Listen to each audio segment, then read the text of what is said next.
Tibo, kumain ka na ba? Hindi pa. Kakain pa lang. Ha? Ano naman gagawin mo sa kalamansi? Isa pa, sa tingin mo ba, makakahanap tayo ng kalamansi rito? Isa ka sa napili kong isasama ko sana sa tagumpay na ito, Paeng. Dahil magaling ka at may talino. Pero ayaw mo makinig sa akin. Mas pinag-iral mo ang prinsipyo mo.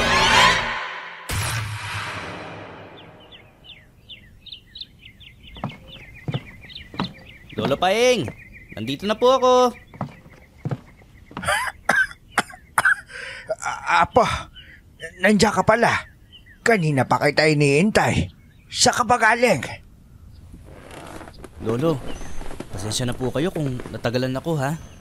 Galing pa po kasi ako sa trabaho. Tinawagan lang po ako ni tatay para sabihin na hinahanap mo raw po ako. Nako, tinapos mo pa talaga yung trabaho mo.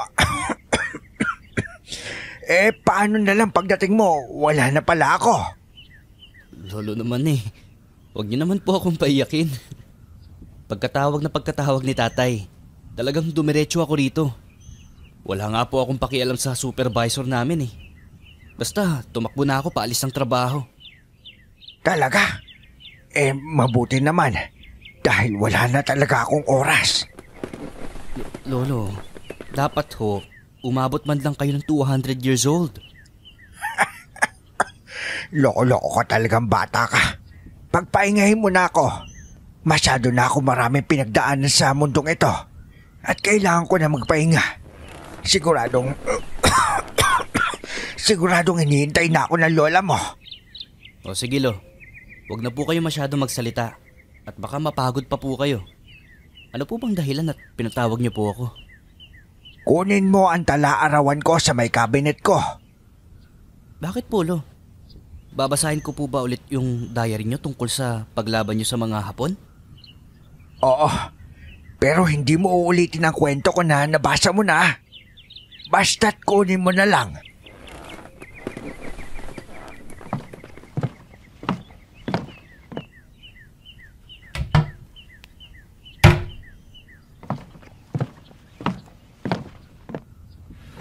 Ito na po ang diary niyo, Lolo.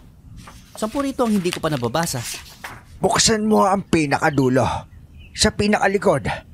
Merong punit yan, di ba? Opo, Lo.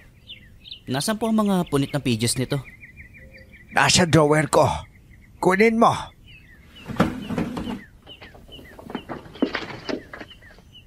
Ito po bang mga papel na to? Bakit niyo po pinunit, Lo? Pinunit ko dahil balak ko na lang sanang kalimutan.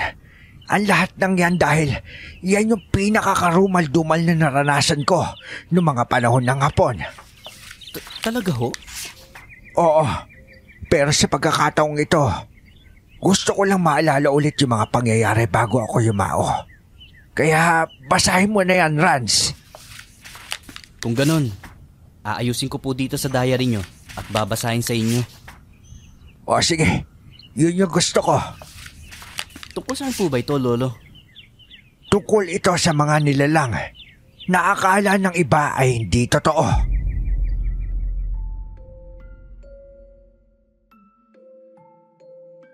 Magandang araw po, Miss Clore. Avid fan po ang asawa ko ng inyong channel. At sa sobrang pagka-addict niya sa mga kwento nyo, almusal, tanghalian, at ginawa na niyang pampatulog ang pakikinig sa mga kwento ninyo.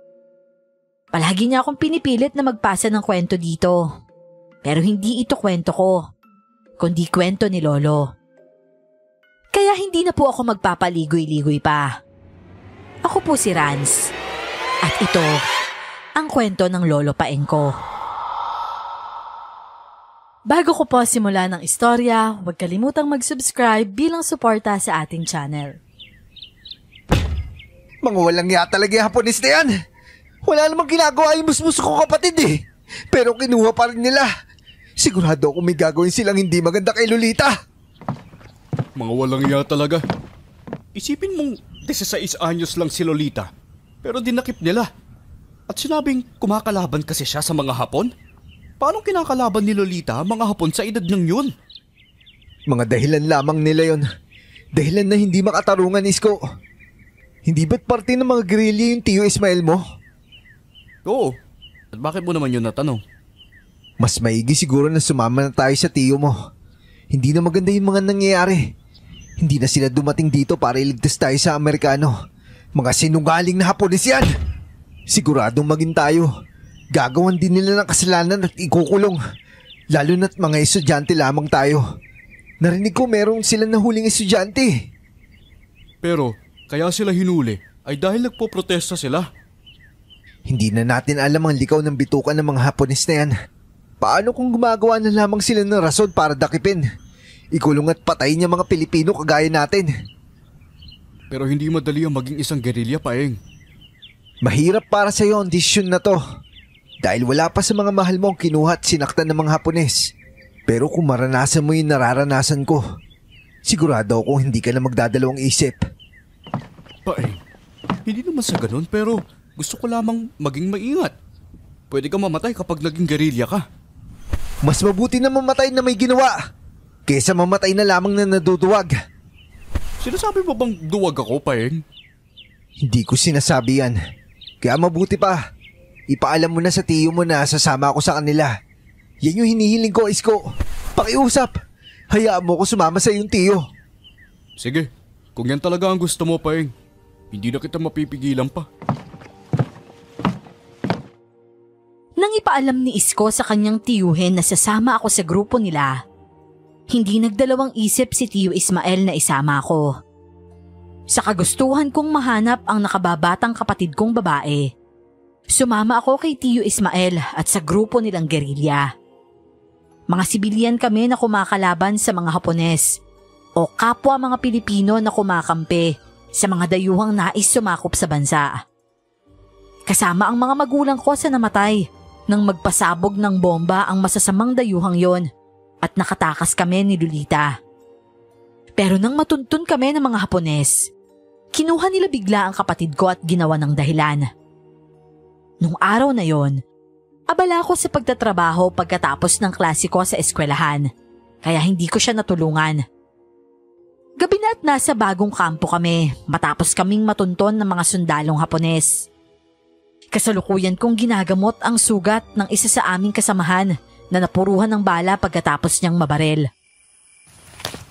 20 taong gulang ka pa lamang, Paeng. Pero napakahusay mo sa panggagamot. Saan mo ba natutunan yan? Bale, natutunan ko po yun sa nanay ko. Manggagamot po yun, tsaka albularya. Ganoon ba? Kaya pala may alam ka sa panggagamot. Kung ganon, may anting-anting ka rin ba? Lagpas 2 buwan ka ng kasama namin, ngunit kahit galos, wala kang natatamo. Proteksyon lang po yung meron ako eh. Pero wala po akong anting-anting. Meron din pong pinamanang kwintas sa akin si nanay. Yun yung kwintas na para makaiwas sa aswang. Magandang proteksyon yan, Paeng. Hindi natin alam kung kailan tayo makakasagupa ng aswang, kaya mas maiging magkaroon ka ng proteksyon. Lalo na sa ngayon at sa kagubatan tayo nananatili. Kaya nga po eh.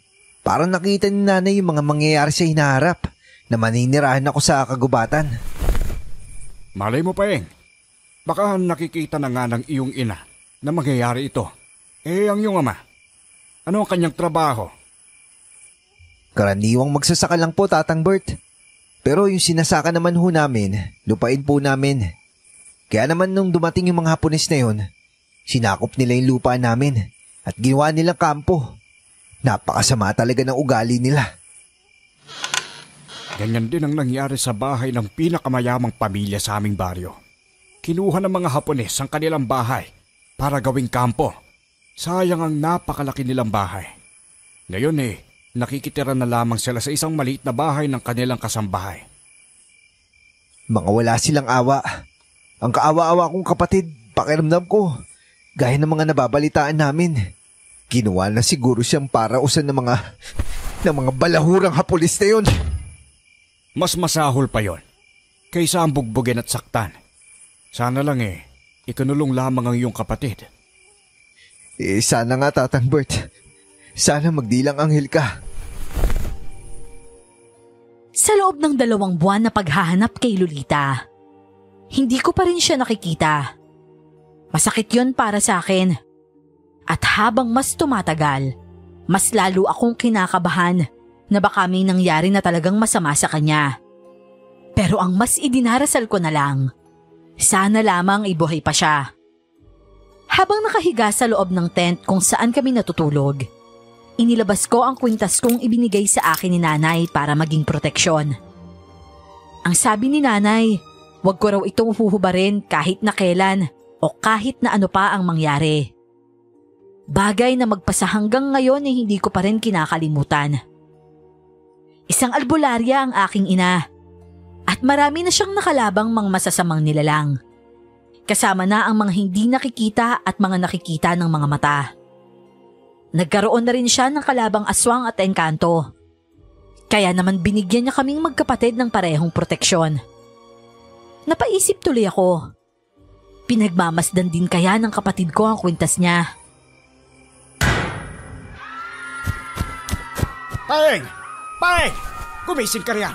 Natuntunan naman ng mga Hapones ang kuta natin! Bilisan mo at kunin mo na ang mga gamit mo! Ano? Teka, ang bilis naman yata nila nakita to. May nagsumbong na namang makapili. Yan ang sigurado. Sumali sila sa atin pero hindi sila handang mamatay para sa bayan. Mga pahamak talaga yung mga yan. Ang mabuti pa, bilisan na natin tumakas. Saka na natin burahin ang mga yan. Paeng, dito ang daan. Dali! Teka lang ho, Tatang. Nagpapaputok pa ho sila.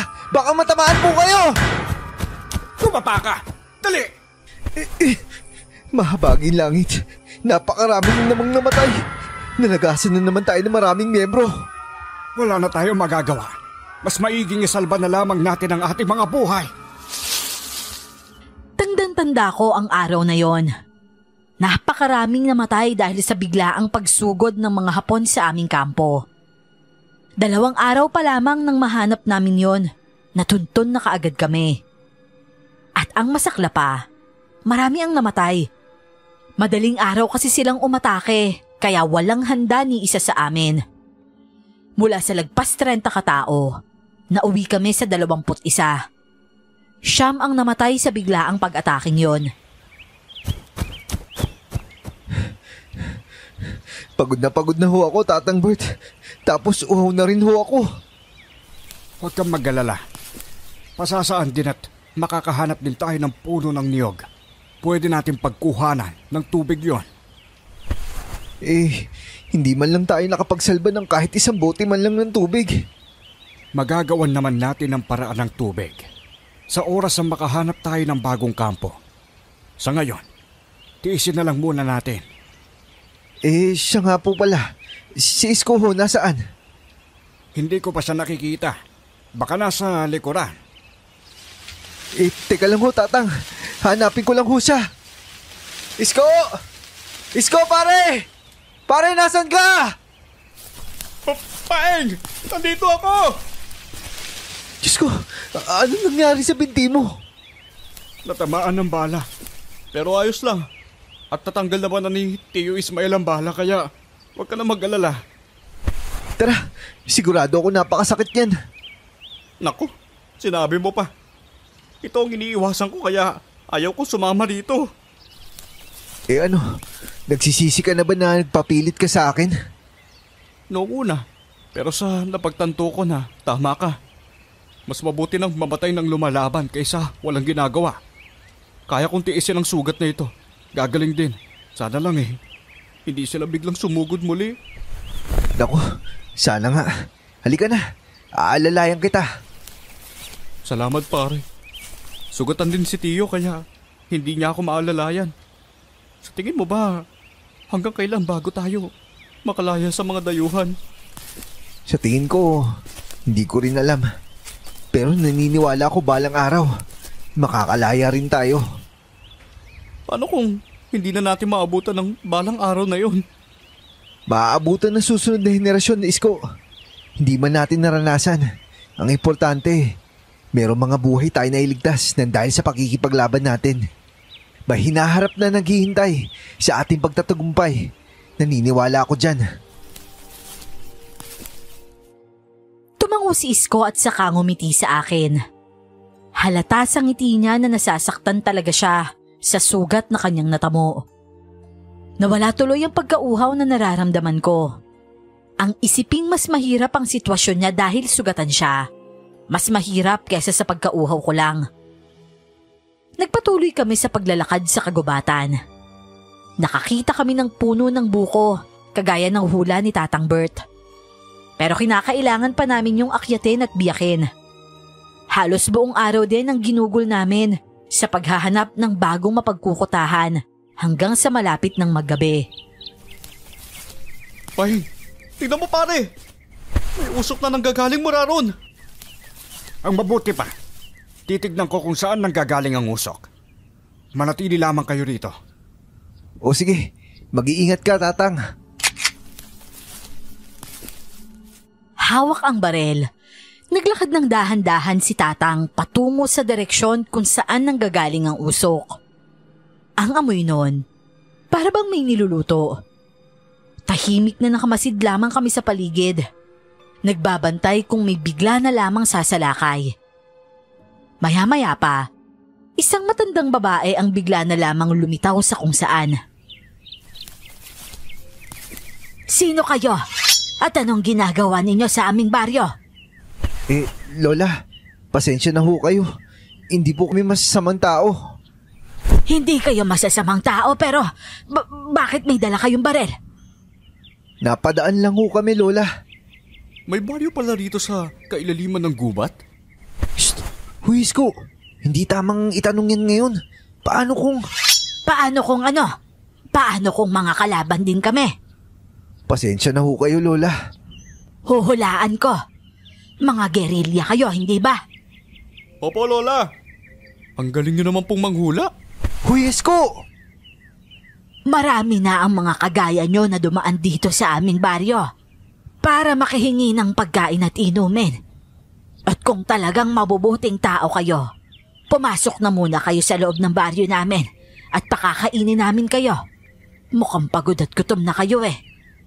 Maraming salamat po, Lola. Talaga namang gutom na kami. Walang anuman. Ang mabuti pa'y halina kayo. Pero, Isko... Ligtas dito! Halina kayo! Ligtas daw, sabi ni Tatang. Kaya tara na. Ang totoo niyan, hindi ako kumpiyansa na makisama kami sa mga taong ngayon lang namin nakita. Lalo na at dito pa sa gitna ng kagubatan. Pero dahil malaki naman ang tiwala ko kay Tatang Bert, sumunod na lamang ako sa kabila ng aking pag-aalinlangan.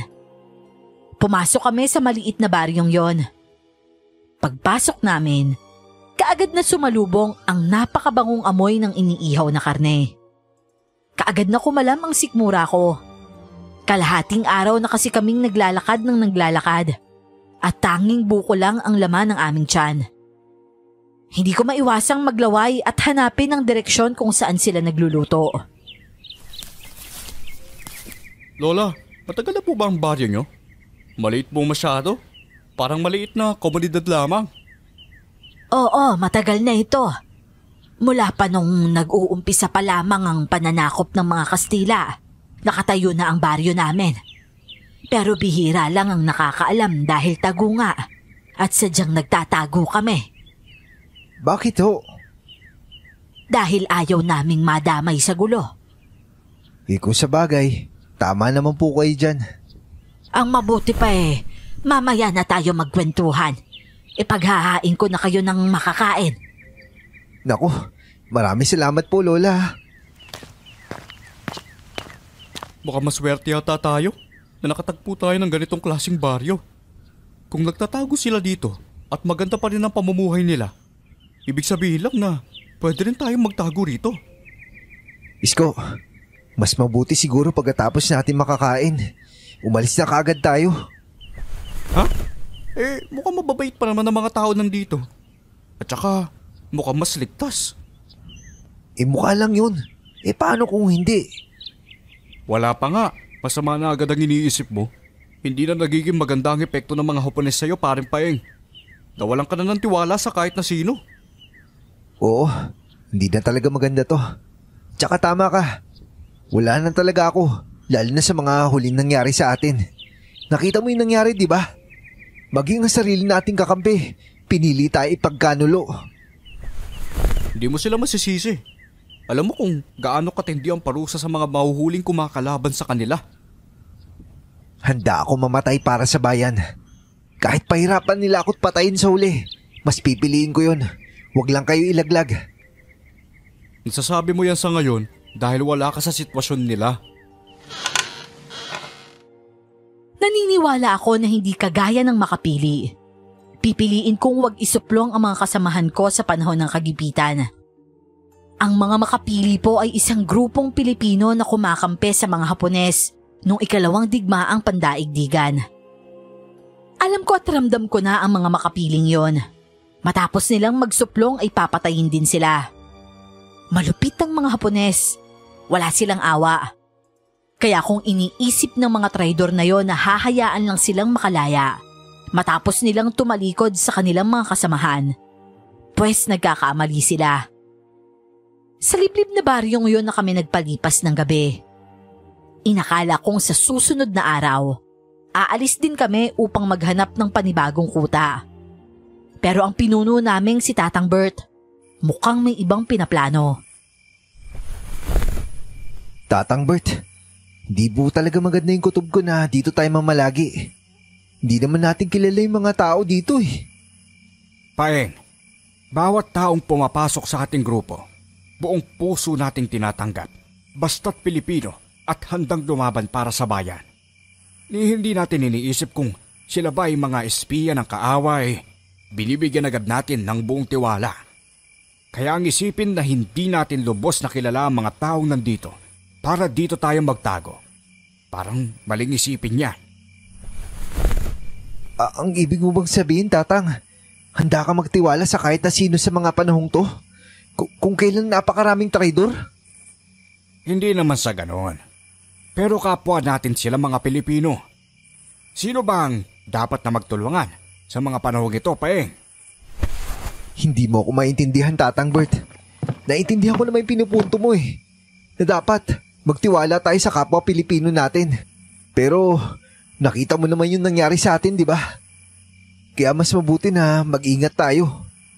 Paeng, may tiwala ka ba sa akin? Higit sa lahat na nandito, ikaw yung pinagkakatiwalaan ko. Kung gano'n, pagkakatiwalaan mo ko sa bagay na ito, malakas ang kutob kong magiging maayos tayo sa liblib na baryong ito. Ano pa ba nga bang magagawa ko, Tatang? Di bale, bibigyan ko na lamang sila ng pagkakataon. Magtiwala ka lamang sa akin, bata. Mapapabuti tayo dito. Wala na akong nagawa kundi ang sundin si Tatang Bert. Kahit pa iba ang kutob ko kaysa sa kanya. Higit sa lahat, at lalong higit sa akin, siya ang mas nakakaalam. Mas marami siyang karanasan kaysa sa akin, kaya dapat talaga akong magtiwala sa kanya. Yun na lamang ang itinatak ko sa utak ko sa sumunod na nakalipas na araw. Naging maayos naman ang pananatili namin doon. Walang naging problema, kaya mas nagtiwala na ako kay Tatang Bert. Mababait naman ang mga tao sa liblib na baryo. Masiyahin at halata sa kanilang muka ang kagalakan na tulungan kami. Habang abala kami sa paghahanap ng kamoting isasaing para sa tanghalian, isang putok ng barel ang agad na nagpadapa sa amin ni Isko. Paeng! Ano yun?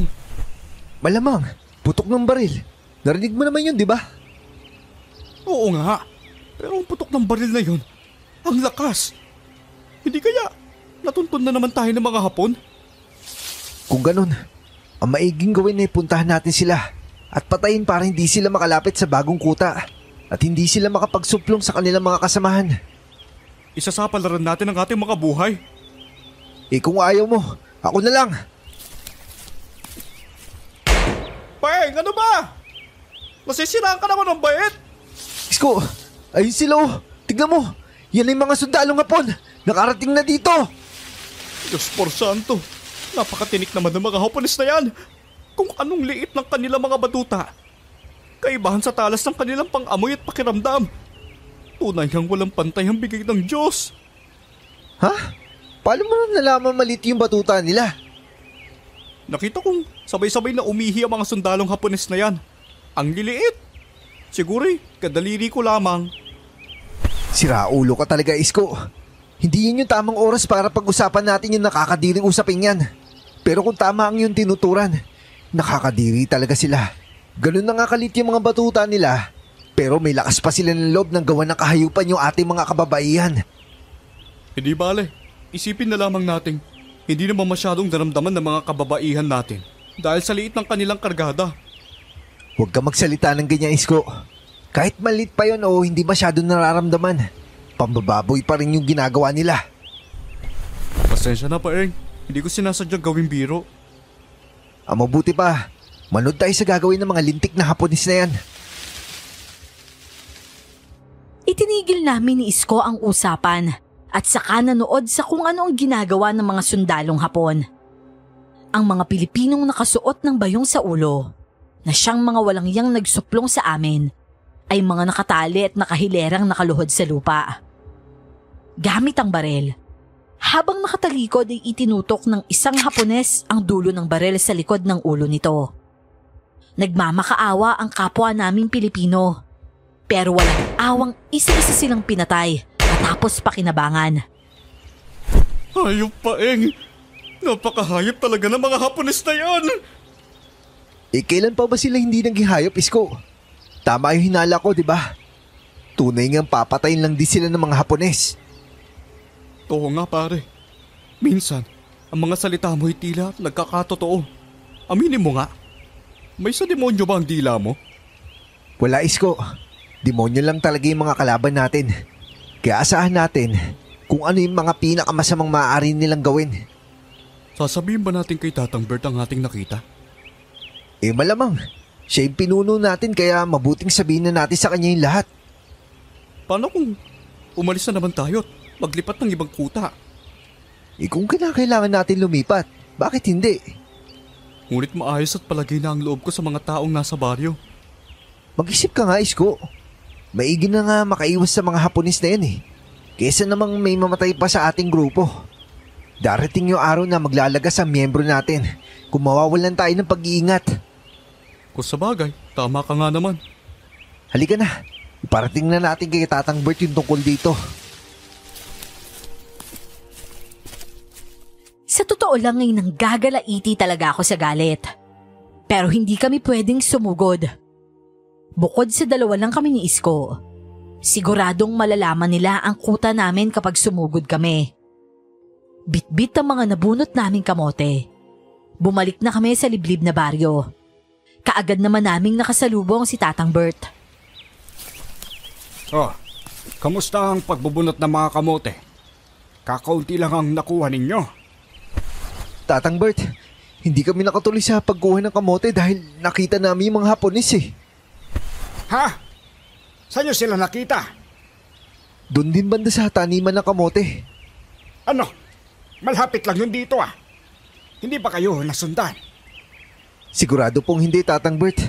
Dahil abala sila sa kanilang ginagawa Anong ginagawa? Ang mga makapili, yun yung mga traidor sa atin. Pinatay din sila. Ha? Nararapat labang yun sa kanila. Pero, Tatang, hindi ba dapat umalis na tayo ngayon dito? Dahil nakarating na sila dito. Baka matuntun nila yung kuta natin dito. Tama ka pa, Eng. Pero kung nasa malapit lang sila, mas maiging magbantay na lang muna tayo sa labas ng baryo. Dahil baka makasalubong pa natin sila kung aalis tayo kaagad. Kung ganun ho, kailan po tayo aalis? Kapag wala ng mga Hapones na nakapaligid. O sige ho, isasama ko si Isko sa pagbabantay sa labas ng baryo para masigurong walang makakarating na Hapones. Ang mabuti pa, kumain na kayo bago kayo umalis. Nagluto si Lola Mila ng masarap na nilaswang gulay. Mukha nga po masarap yan, Tatang. Ito lang ang siguradong hahanap-hanapin natin. Ang mga luto nila. Nasanay na tayong pinapakain ng masasarap. Hayaan nyo, Tatang. Balang araw, kakain din ulit tayo ng mga masasarap araw-araw. Nangitian ako ni Tatang Bert bago siya pumasok muli sa loob. Habang ako ay sumunod na kay Isko para dalhin sa mga taga-baryo ang mga kamoteng dala namin. Kumain kami ng nilaswang gulay at nagpakabusog bago kami umalis ni Isko patungo sa bungad ng baryo para magbantay. Nagsama pa kami ng ilan pang kasamahan para mas madali naming mabantayan.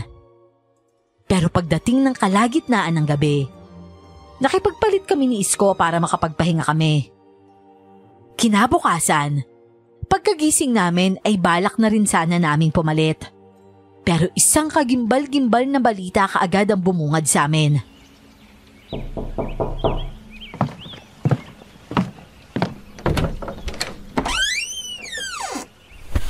Paeng! Isko! Oh, Tibo, bakit parang natataranta ka dyan? Paeng! Diyos ko, nawawala si Lando! Ha? Baka namang umihilang. Hindi eh. Kanina pa yung nagsabi na iihilang pero hindi na bumalik. Hindi ko maiwan yung pwesto ko kanina kaya naghintay ako. Pero nagliwanag na lang, wala pa rin siya. Nasabi mo na ba yan kay Tatang? Hindi pa. Natutulog pa siya. O sige, bumalik ka muna sa pwesto mo. Hindi na muna kita papalitan. Hahanapin muna namin si Lando. Isko, samahan mo ako maghanap. Sige pare. Tibo, saan mo banda pumunta yun si Lando? Dun sa bandang kaliwa, iihi raw kasi siya. O sige, doon namin siya pupuntahan. Isko, tara na!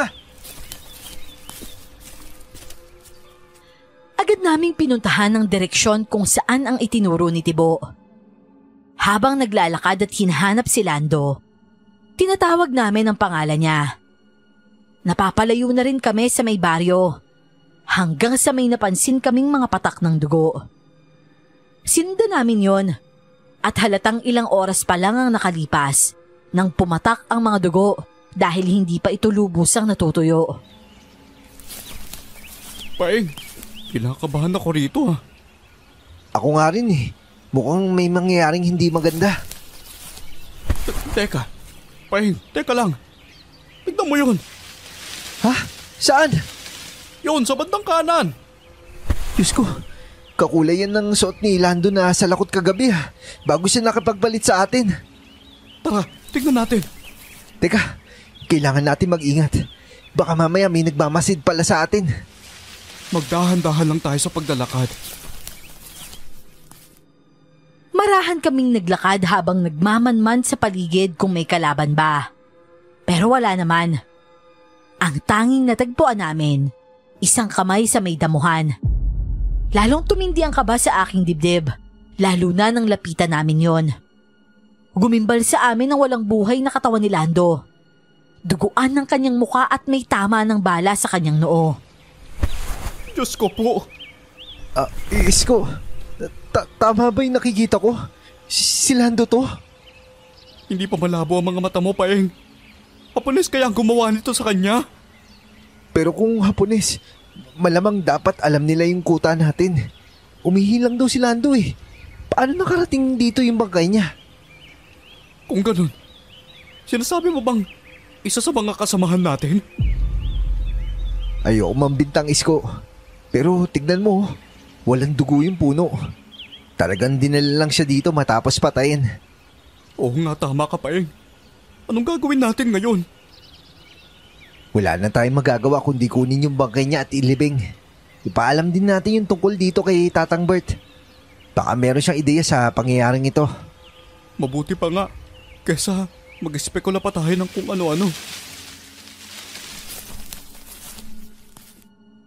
Nahahabag na lumapit ako sa bangkay ni Lando at saka hinawakan ng kanyang ulo. Bago namin siya pinagtulungang buhatin, dinasalan ko na muna siya. Malaki ang naitulong ni Lando sa aming grupo. Magaling siya sa pakikipaglaban. Bagay na naging dahilan kaya madalas ay nakakaligtas ang halos lahat. Matapos ko siyang dasalan, binuhat na namin siya ni Isko. Kailangan natin magpunta sa bayan para sabihan ang pamilya niya. Kapag nagkaroon tayo ng pagkakataon, pupunta tayo. O kaya naman kapag binigyan tayo ng misyon. Teka lang, Paeng. Parang may kakaiba sa bangkay nitong si Lando. Isko, ka namang ganyan. Maaga pa pero huwag ka namang manakot. Hindi pare, iba. Parang kakaiba ang bangkay niya kumpara sa mga nabuhat nating iba. Nako, huwag mo na nga masyadong isipin yan. Baka multuhin pa tayo ni Lando eh. Ewan, tara na nga.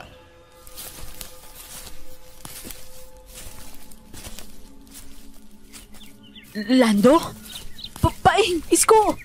Si Lando na ba yan? Oo, Tibo. Nahuli na kami. Wala na siya. Diyos ko naman, Lando! Wala man lang akong nagawa para iligtas ka. Pasensya ka na talaga, Lando. Anong ikinamatay niya, Paeng? Tama ho ng bala sa ulo, Tatang Bert. Tibo, wala ka man lang bang narinig na pagputok ng baril? Wala ho talaga eh. Kahit yung ibang mga kasamahan ko ho dito, wala namang narinig. Kung ganon, maaaring dinala siya sa malayo at doon pinatay. Dito lang siya ibinalik. Tatang, sa tingin ko, kailangan na talaga natin umalis dito. Tama ka, Paeng. Mukhang alam nila kung saan ang kuta natin. Hindi lang sila sumusugod kaagad. Baka pinaglalaroon nila tayo. Baka balak nila tayong isa-isahin. Kung ganun, ano pa bang hinihintay natin, Tatang Bert? Umalis na tayo dito. Hindi kayo pwedeng umalis. Lola Mila? At bakit naman po kami hindi pwede umalis? Dahil kapag umalis kayo, lahat kayo ay isa-isang papatayin ng mga sundalong Hapon. Kung nandito lang po kami, mas lalo kaming papatayin nun. Nagtitiwala kayo sa amin, hindi ba? Nung nakaraang araw lamang, habang papunta kami sa bayan para mamili ng bigas, nakita naming meron silang kampo malapit dito.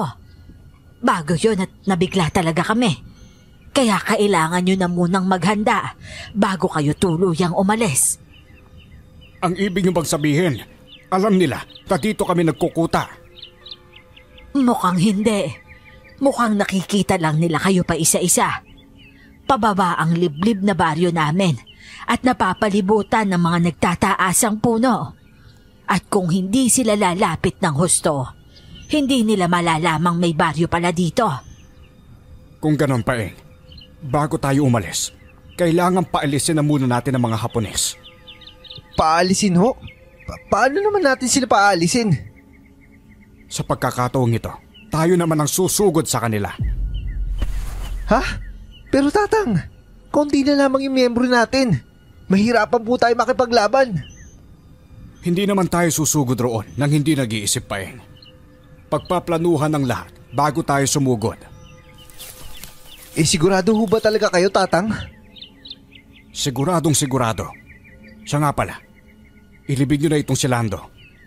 Huwag niyo siyang kalimutang dasalan bago iwanan. Teka, dito nyo ililibing ang bangkay niya. Hindi pwede. Doon nyo siya ilibing sa malayo, wag dito. Bakit naman po, Lola Mila? Naniniwala kami sa mga kaluluwa. Baka mamaya dito gumala ang mga kaluluwa nila sa oras na ilibing ninyo siya malapit sa baryo namin. O sige ho, kami na pong bahala. Ililibing namin siya sa malayo. Mabuti naman kung ganon.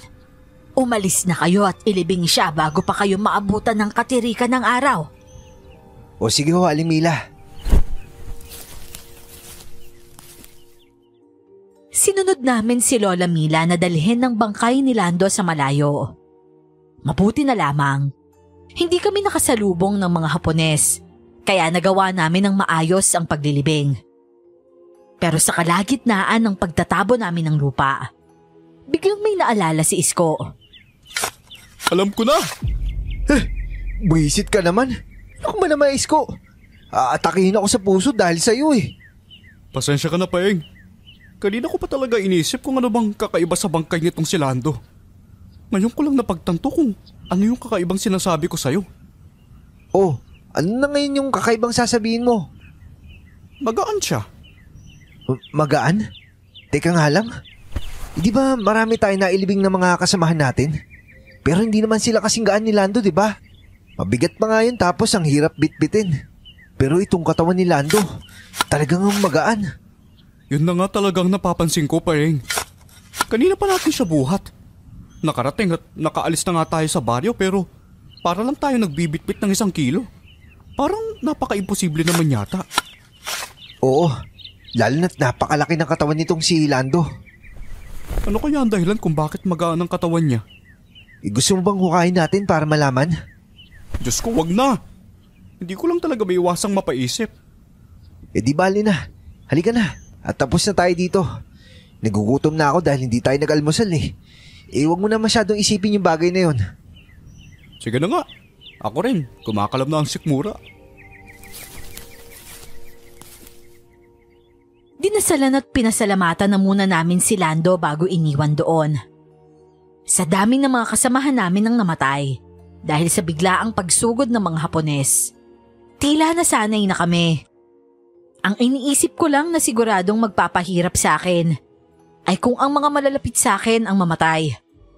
Kagaya na lamang ni Isko na matalik kong kaibigan. Gabi-gabi kong pinagdarasal na sana hindi ko maranasang ilibing ang sarili kong kaibigan. Sa loob ng 3 araw matapos naming matagpo ang patay si Lando, hindi kami nag-aksaya ng panahon. Kaagad kaming nagplano ng mga susunod naming hakbang para sugurin ang kuta ng mga Hapones para makaalis na rin kami sa baryo. Habang nagpaplano, naging maayos naman ang lahat.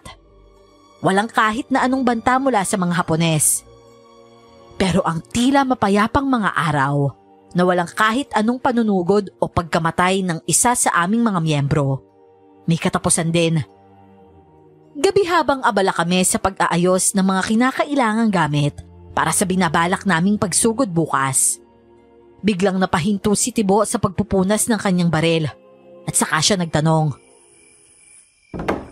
Oo nga pala, nasan si Rebecca at saka si Daniel? Alam mo, Tibo, alam mo namang magkasintahan ng dalawang yon at kailangan nila ng pribadong oras para sa sarili nila. Pribadong oras sa ganitong oras? Oo, gabi na at malamig. Mas masarap yun kapag ganito ang panahon. Palibasa kasi, hindi mo nararanasan. Babae rin kasi ang gusto mo. Yang bunganga mo naman, Isko. Nakakabastos ka na. At sa anong paraan naman ako nakakabastos, Aber? Tunay naman ang aking tinuran, hindi ba? Oo, at pusong lalaki nga ako. Pero hindi ko naman kailanman naisip na gawin yun sa isang babae. At kung gawin ko man yun, sa tunay ko lang na minamahal. Hindi ko maisip kung paano nyo yun gagawin. Huwis ko, tama na yan. Kahit puso ng lalaki ang si Tibo, babae pa rin yung anyo niya. Pwede ba? Matuto ka makaramdam kung kailan ka dapat nagbiro sa hindi. Pasensya na. Nagsasabi lang naman ng totoo. Tsaka ito namang si Rebecca at Daniel Hindi man lang naisip na kailangan sila dito. Ngayon pa talaga nila naisipang magpainit. Hindi natin mapipigilan na magkasintahan. Alam nyo, kinakabahan kasi ako. Alam nyo naman ang nangyari nung nawala si Lando, di ba? Sinasabi ko sa'yo, Tibo. Hindi nga nawala ang magkasintahan na yon. Talagang nagpapainit lang dahil malamig. Hayaan nyo na. Pagtataka kayo kung bukas wala pa rin sila. Dapat kasi bawal ang magkasintahan sa grupo natin. Masalibuot lamang talaga ang inyong buhay pag-ibig. Kung makapagsalita ka, para namang may kasintahan ka. Ang importante, naranasan ko magkaroon ng kasintahan at naranasan ko ang sarap ng init sa malamig na gabi. Hoy, tama na yan. Alam niyo ba yung kwento sa akin ng lolo ko? Nagsimula sila sa asaran kagaya ng ginagawa nyo. Hindi na talaga ako magtataka kung isang araw umaming kayo magkasintahan na kayo ha. Nakakasuka ka naman, Paeng. Wag mo na nga ulit sasabihin yan ha. Aba't ikaw pa ang nasuka? Kung nasusuka ka, pues mas nasusuka ako. Napailing na lamang ako sa pag-aaway ng dalawa. Madalas na silang nagtatalo kahit sa mga maliliit na bagay lamang. Hindi ko naman alam kung ano ang dahilan kung bakit palagi na lamang silang nagtatalo. Sa tingin ko, may nangyaring hindi ko alam. Ayaw lang talaga nilang ipaalam. Sa sumunod na araw, maayos pa kaming nakapag-almusal at nakapaghanda ng lahat. Nakahanda na ba ang lahat? Opo, Tatang. Narito na ba ang lahat? Tatang, wala pa ho si Rebecca at Daniel eh. Tirik na ang araw ah. Bakit hindi pa rin sila tapos? Tapos sa anis ko. Kagabi pa ho nawawala si Rebecca at Daniel, Tatang. Pero itong si Isko, sabi nagpapainit lamang daw. Talagang ang dalawang yon. Hanapin niyo na muna sila bago tayo umalis. Sige ho, Tatang. Sasamahan na kita sa paghahanap, Tibo. Oo, sige. Pero ayokong kasama yung si Isko, ha? Sino bang may sabing sasamahan kita? Wag na kayo mag-aaway. Sige na, tara na, Tibo. Kagabi pa talaga ibang pakiramdam ko, Paeng eh. Parang ganito rin kasi yung naramdaman ko nung nawala si Lando. Malakas din pala yung pandama mo, no? Malakas lang talaga palagi yung kutob ko. Ewan ko ba, dahil ata to sa kape kaya palagi ako ninenervyos. Pero sana lang sa pagkakataong ito, hindi na tama yung hinala mo. Naku, sana nga. Dahil baka isipin naman ninyo, may sa demonyo ako. Ba't naman namin iisipin yun? Dahil kung sinong hinahanap ko, siyang namamatay. Huwag kang mag-alala. Ramdam ko na mabait kang tao. Teka, ano yan? Sa lawal yan ah. Tara, tingnan natin. Lumapit kami sa isang matandang puno. Doon ay napansin namin ang mga nagkalat na mga salawal. Lumakas ang kabog ng dibdib ko habang papalapit kami sa puno. Inaasahan namin na may makikita pa kaming mga damit roon, pero wala kaming nakita. Hindi namin sigurado kung kila Rebecca at Daniel ba ang mga ito, pero isang pambabae at isang panlalaki, kaya mas lalo kaming kinabahan. Nagpatuloy kami sa paghahanap, at sa di kalayuan, nakita namin silang dalawa. Pareho silang mga nakabitay sa puno, at ang kanilang mga damit, suot nila. At sa baba nila ay may nakalagay na karatula. Paeng, anong nakasulat? Hindi ko mabasa eh. Show yourselves. We know who you are. Ano bang ibig sabihin nun? Gusto nilang maging matapang tayo, tsaka magpakita sa kanila. Mukhang hinuhuli nila tayo, Tibo. Mukhang hindi talaga titigil yung mga walang yang Hapones na yun hanggat hindi nila tayo nahuhuli. Hindi ako naniniwala na hindi pa nila alam kung saan tayo nagkukuta. Pinaglalaruan lang nila tayo, Paeng. Meron akong kakaibang nararamdaman, pero hindi ko maipaliwanag, Tibo. Parang may dapat tayong malaman. Pero tara na, bumalik na tayo. Baka tayo pa yung isunod nila. Wala kaming dala para ibaba ang mga bangkay nila Rebecca at Daniel mula sa punong pinagsabitan sa kanila. Kaya naman nagmamadali kaming bumalik sa kuta kung saan nakaabang sila Tatang Bert at ang lahat ng mga kasamahan namin. O ano? Nasaan na yung dalawa? Wala na ho sila, Tatang Bert. Ano? Hindi nyo sila nahanap? Nasaan naman kaya ang mga yon? Hindi po yun yung ibig ko sabihin, Tatang. Wala na po sila. Patay na ho. Patay na sila? Mga hayop na Hapones na yon. Nasaan ang mga bangkay nila? Nakasabit ho. Binitay ho sila. Kung ganon, bilisan na natin at sugurin na natin ang mga Hapones. Mamaya na natin balikan sina Rebecca at Daniel. Sumusobra na mga Hapon na yan. Pinaglalaroan nila tayo. Galit na galit si Tatang Bert. Kaya dumiretso kaagad kami sa direksyon kung saan sinabi ni Lola Mila na nagkukuta ang mga sundalong Hapon. Handang-handa kami sa kung ano ang dapat naming gawin. Pero pagkarating namin sa sinasabi ni Aling Mila, tila umalis na ang mga Hapones. May mga naiwang gamit, mga lata ng pagkain, damit na sira at pinagbalatan ng prutas pero wala na sila. Nasaan na sila? Sa itsura ng kampo, mukhang umalis na sila. Wala na ibang gamit kundi mga basura na lang. Mga hayop sila. Siguradong umalis sila rito, pero nasa malapit lang sila.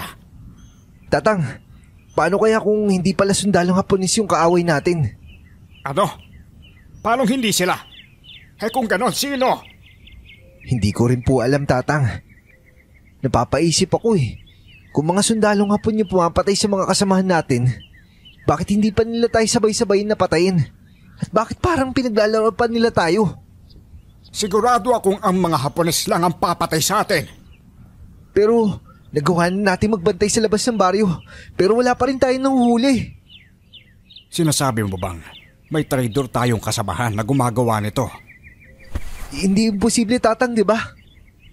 Ang mabuti pa, bumalik na lang tayo sa baryo. Kailangan natin magplano ng susunod na hakbang. Paeng, duda ka rin ba na baka may mga traidor sa miyembro natin? Oo, kasi imposibleng napapatayin tayo ng miyembro. Samantalang marami na nga yung nakabantay sa labas ng baryo. Di ba? Paano kayo malulusutan ng mga sundalong Hapones? Yan din ang naiisip ko eh. Ano kaya kung sundan natin yung mga lumalabas ng baryo? Oy, oy! Anong pinag-uusapan nyo riyan? Wala, huwag ka nang makisali dito. Makikisali ako hanggat gusto ko, no? At saka, matalik na kaibigan ko si Paeng. Ako dapat ang unang pinagsasabihan niya. Ikaw naman oh, ang bilis mo magtampo. Sasabihin ko sa'yo mamaya pagbalik natin sa baryo. Eh siya nga pala, yung bangkay ni Rebecca at Daniel, ililibing pa natin. Yun na nga eh, kaya halika na, bago pa maggabi.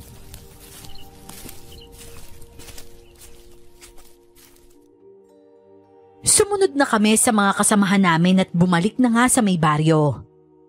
Pagdating namin doon, sinalubong kami ni Lola Mila na halatang nag-aalala rin. Doon na sinabi ni Tatang Bert ang tungkol sa pagkawala ng mga kuta ng mga Hapon. Kagaya ng hinala ni Tatang Bert, nasa paligid lang daw ang mga yon at siguradong nagmamanman. Kaya naman kailangan naming mas mag-ingat pa. Kailangan din naming manatili. Sa sumunod na araw, ipinagpaliban na muna namin ang plano na mahanap ang bagong pinagkukutaan ng mga Hapones. Dahil may impormasyong nakalap ang pinakabata naming miyembro na si Ana. Siya ang madalas na tumutulong sa amin, kasama na ang dalawa pa naming miyembro na sina Gracia at Simon. Silang dalawang babae ang naatasan namin na magdala ng sulat o ng impormasyon sa mga kasamahan namin doon sa labas ng bundok. Magaling lumaban si Gracia at Simon, habang si Ana naman ay bata pa kaya madalas na nakakalusot. Ana, may balita ba kayo tungkol sa mga babaeng nawawala? O di kaya yung mga dinadakip ng mga sundalong Hapon? Opo, Kuya Paeng. Kaya lang po. Kaya lang ano? Kaya lang, Kuya Paeng. Pasensya na po pero mukhang isa siya sa mga kinuha ng mga sundalong Hapones para gawing laruan. Laruan? Anong laruan sinasabi mo? Hindi ko nga rin po alam eh. Yun po kasi ang paliwanag sa akin ni Kuya Simon. Paeng, huwag mo nang lukuhin ang sarili mo. Alam ko naiintindihan mo ang sinabi ni Ana. Ana, sigurado ka ba sa mga nalaman mo? Alam niyo ba kung saan dinadala ng mga sundalong Hapon yung babae nilang ginagawang laruan? Yun pa po yung inaalam namin. Pero Kuya Paeng, nahihirapan po kaming matuntun lalo na't parang hindi po dito nakatago. Parang nasa malayong lugar po. Kung ganun, sa susunod na babalik kayo sa bayan, sasama ako. Hoy, nang sinasabi mong sasama ka? Isko, ilang buwan lang kami magkahiwalay ng kapatid ko si Lolita. Pagod na ako maghintay kung kailan ako magkakaroon ng balita sa kanya. Pero Paeng, hindi nga natin alam kung nasaan si Lolita. Ang alam lang natin ay ganoon ang ginagawa sa kanya. Mga hayop na Hapones yan eh. Pati yung walang muwang na kababaihan kinukuha nila at ginagawang parausan. Napakasama nila. Alam kong nararamdaman mo, Paeng. Pero huwag ka magpadalos-dalos. Hindi pa dalos-dalos yung desisyon ko, Isko. Sasama ako. Para ako mismo yung susubok na makibalita. At sa tingin mo ba'y papayagan ka ni Tatang Bert? Payagan man niya ako o hindi, gagawin ko pa rin yun. Ay nako, ikaw ang bahala. Walang nagawa si Isko nang magpaalam ako kay Tatang Bert para umalis at sumama kila Ana. Nang makarating kami sa bayan, kaagad kong pinuntahan ang mga kakilala ko at nagtanong-tanong. Kagaya ng pinabatid sa akin nila Ana, Talagang kinukuha nga raw ng mga sundalong Hapon ang mga kababaihan para lang gawing parausan. Pero walang makaalam kung saan nila tinatago. 2 araw din ang ginugol ko sa bayan hanggang sa sinukuan ko na lang muna. At nagpa siyang kumuha ng mga ilang armas sa mga kasamahan naming espiya. Nanlulumo akong bumalik sa bundok ng mag-isa. Pero may napansin ako. Walang mga sundalong Hapones na nakapaligid sa liblib na baryo, kagaya ng binanggit nila Lola Mila. Wala ring bakas bukod roon sa kampo na napuntahan namin. Nakabalik ka na pala, Paeng. Kumusta naman? Opo, wala po ako nakuhang impormasyon kung saan kinaroroonan ng kapatid ko. Pero nakapagpadala naman po ako ng armas na pwede nating magamit. Maraming salamat sa pagdadala, Paeng. Tatang Bert, ba't po kaya parang nanlulumo kayo? Sa loob ng 2 araw na wala ka, may 2 pang napatay ang mga sundalong Hapon. Hindi ko alam kung paano nila nagagawang patay ng mga kamiyembro natin. Hindi namin napapansin. Ganon sila kabilis. Ho? Pero tatang, wala naman po ako nakitang sundalo sa paligid ng baryo Walang sundalo? Anong ibig mong sabihin? Habang pabalik ako dito, minabuti ko magbanman sa paligid para makita ko kung may mga sundalong nakapaligid dito. Pero wala Malinis yung paligid ng gubat. Maliban dun sa kampo na nakita natin. Kung ganon, sinasabi mo bang tama ang hinahala mo na may traidor sa ating mga kasamahan? Oo, Tatang Bert. Alam kong ayaw mong isipin yon. Pero mukhang tama nga talaga yung hinala ko. Sige, pag-iisipan ko ang sinabi mo. Sa ngayon, ililibing na muna namin ang mga namatay na kasamahan natin. Ako na pong bahala doon, Tatang Bert. May gusto rin po akong kumpirmahin. Tinanguan ako ni Tatang Bert habang ako naman ay nagtungo na sa bodega kung saan inilalagay namin ang mga gamit naming armas. Pagkatapos, sumama ako kila Isko sa paglilibing ng 2 na namang bangkay. Pero habang nagbubungkal kami ng lupa, tinanong ko si Isko. Isko, ganun pa rin ba yung bangkay? Parang magaan pa rin ba?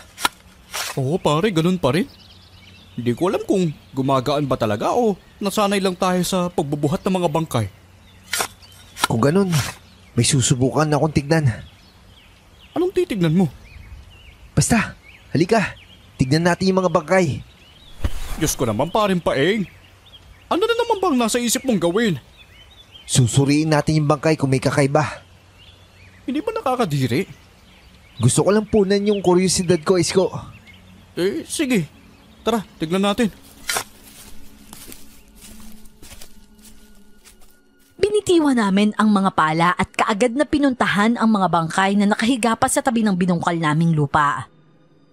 Doon ay pinagmasda naming maigi ang kanilang mga katawan. Si Isko ay diring-diri habang ako ay nilakasan ko na ang loob ko. Binuksan ko ang damit ng isa sa kanila at nagulat nang makita ang kanyang tiyan. Nagkatinginan kami ni Isko.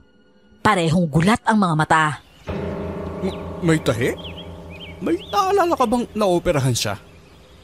Naoperahan? Tignan mo yung pagkatahi sa tiyan niyo. Mukhang sariwa pa. Oo nga, no? Tignan din natin yung isa. Tara. Ganoon din Paeng. May tahi rin. Nakakatakot na to. Anong nangyari at may tahi? Hoy, teka! Makabaging langit! Anong binabalak mong gawin, Paeng? Bubuklatin ko yung mga tiyan nila para kumpirmahin yung hinala ko. Anong hinala? Teka, sa tingin ko hindi naman na kailangan niyang gawin. Kailangan, Isko. Kailangan natin malaman kung anong nangyayari. Masyado ako maraming tanong sa isip ko. Kailangan ko ng kumpirmasyon. Hindi ako titingin. Baka masuka ako. O sige, tumalikod ka na lang. Pagkatalikod ni Isko, kaagad kong binulatlat ang tiyan ng 2 bangkay. At halos magimbal ako sa nakita. Ang 2 bangkay, parehong mga walang lamang loob. Kahit isa sa kanilang lamang loob ay wala. Kaya pala napakagaan nila at ang daling bitbitin ay dahil wala na silang mga laman. Buto na lang ang natira, taba at balat. Naikuyom ko ang aking mga kamao sa natuklasan at kaagad na tinawag si Isko. Isko, pwede ka nang tumingin. Nakakadiri ka, Paeng. Ayoko! Wala naman nakakadiri dito eh. Wala ka naman makikita. Anong sinasabi mo? Umarap ka na malaman mo. Ano ba kasi? Diyos por vida. Bakit wala silang mga lamang loob? Una pa lang, duda na talaga ako sa baring to, Isko. Duda na ako pero wala nakinig sa akin. Kaya iniisip ko na lang na baka ako lang yung nakakaisip ng bagay na to. Anong ibig mong sabihin? Na ang mga tao sa baryo ang may kagagawan nito? At anong ginagawa naman nila sa lamang loob? Eh ano pa ba? Eh di kinakain. Mga aswang sila? Aalamin natin yan, Isko. Kaya halika na, ilibing na natin sila. May gagawin pa tayo importante. Paeng, kinakabahan ako sa kinikilos mo, ha? Kinakabahan na rin ako sa kutob ko. Tara, bilisan na natin. Huwag na tayo magpatanga-tanga dito. Agad naming tinapos ang pagbubungkal ng lupa, saka inilibing ang dalawa naming kasamahan. Pagkatapos, umalis na kami para maghanap ng kakailanganin ko, para makumpirma ko ang aking hinala. Habang naglalakad, maging si Isko ay napansin ang napansin ko. Puro gubat lang kasi talaga ang nadadaanan namin.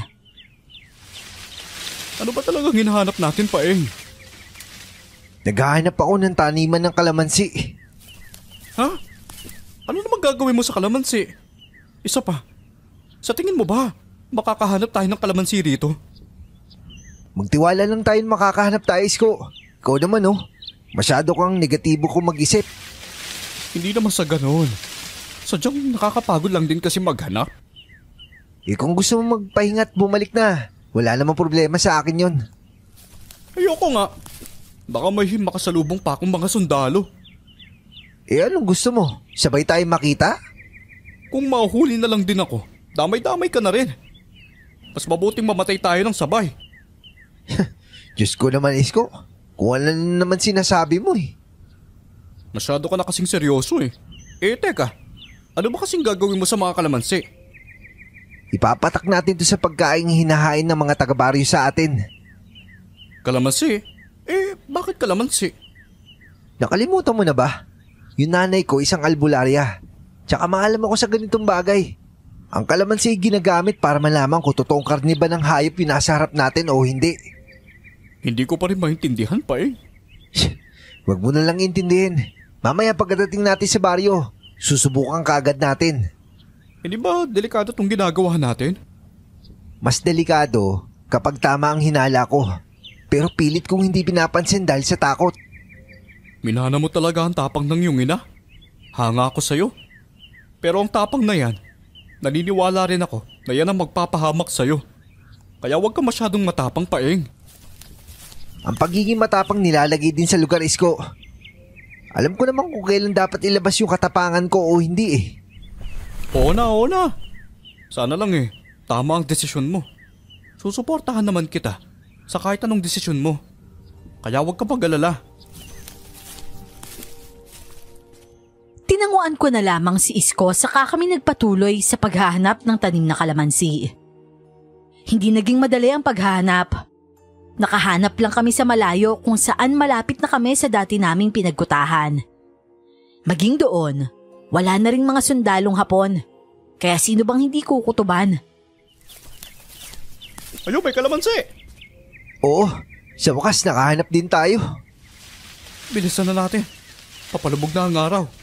O sige, mamitas tayo na madami. Mas maiging maging handa tayo. Ay ewan. Hindi ko pa rin maintindihan kung bakit kailangan ng kalamansi. Bilisan mo na, ang dami mo pang arte. Ipinasok namin sa mga bulsa namin ng mga kalamansi. Pagkatapos, umalis na kami para bumalik sa liblib na baryo. Napabilis kami ng pagbalik dahil hindi na kami naghahanap ng kalamansi. At pagbalik namin, saktong kumakain pa ng hapunan ang mga kasamahan namin. Uy, ang daya! Nauna na kayong kumain? Saan ba kasi kayo galing? Ang tagal nyo eh. Naglibing nga, di ba? Oo nga, pero parang napatagal ata kayo. Ang dami mo namang tanong. Basta naglibing kami. Masyado ka rin usisera, no? Uy, nakikipag-away ka na naman Isko kay Tibo. Kaunti na lang talaga, mapagkakamalang kitang may gusto ka sa kanya eh. Isipin mo na ang gusto mong isipin, Paeng. Pero wala nga. Nakakainis lang talaga ang mukha niya. At yung mukha mo, hindi nakakainis? Hindi, dahil gwapo ang mukhang to. Gwapo? Sang banda? Tama na nga yan. Nakakainis naman kayong dalawa eh. Isko, nakalimutan mo na ba yung plano natin? Ay, oo nga pala. Anong plano? Tibo, kumain ka na ba? Hindi pa. Kakain pa lang. Bakit? Tama-tama, wag na muna. Ako na muna yung kukuha ng pagkain natin para magkaalaman na. Ano? Hindi kita maintindihan, Paeng. Alam mo ba yung ginagamitan ng kalamansi kapag nakikidayo sa mga kainan sa handaan? Oo. Yan ba yung para matukoy kung aswang yung nagbigay ng Shhh! Huwag kang maingay. Hinaan mo lang yung boses mo. Ay, ano ba kasing ibig mo sabihin? Pinaghihinalaan mo tong mga taga-baryo? Oo. Mabuti ka pa naiintindihan mo kaagad. Tusis ko, hindi maintindihan yung punto ko. Hindi ko naman kasi alam yung mga pamahiin na yan. Alam mo namang kulong lang ako sa bahay noon. Madalas na hindi ako pasamahin sa handaan noong isang beses na nagsuka ako ng nagsuka. Oo, tsaka si nanay yung nanggamot sa'yo noon. Nakakain ka pa nga kasi ng panis, di ba? Kasi wala ka sinasanto eh. Pati panis kinakain mo. Oy, hindi ah. Hindi bali na. O siya, kukuha na ako ng makakain ha. Saglit lang ako at huwag kayong kakain ng mga pagkain ibibigay nila. Kahit ano. Tsaka meron akong pinatas sa bayabas dyan at mangga. Yung muna kainin nyo. Uy, pahingi naman ako, Paeng. Dyan sa dala ko sako. Agad akong umalis doon at dumiretso sa kung saan nakalagay ang mga pagkain. Kumuha ako ng ulam na sinabawang karne daw ng baboy. Hindi madalas na karne ang ulam dito. Ngayon ko lang napansin na sa tuwing may namamatay, karne ang pinapakain sa amin sa sumunod na araw. Walang nagsuspecha nun at ngayon ko lang din naisip. Pagkatapos kong kumuha ng ulam, umalis na ako at bumalik sa pwesto namin nila Tibo at Isko na abala na naman sa pagtatalo. Nakakainis talaga yung dalawa. Hindi talaga tumitigil sa pagtatalo. Kahit nasa kalagitnaan na ng problema. Ito na oh. Sana lang mali ang hinala mo. Sana nga Isko. Dahil sa totoo lang, ang sasarap talaga ng mga luto nila. Gamitan mo na ng kalamansi, Paeng. Oo, ito na oh. Diyos mio. Teka, ilong ba yan? Huy, kayo maingay. Baka may makarinig sa atin. Mga hayop na mga yan. Mga aswang pala talaga sila. Tama ang hinala mo, Paeng. Hindi talaga nagkamali yung hinala ko, Isko. Kahit kailan talaga, matalas pa rin yung pandama ko sa paligid. Paano na yan? Ano nang gagawin natin? Sa ngayon, itatapon ko muna tong ulam. Takpan nyo para walang makapansin na itatapon ko. Pero pwede bang sumuka muna ako? Umikot bigla yung sikmura ko eh. O siya, sige, bilisan mo.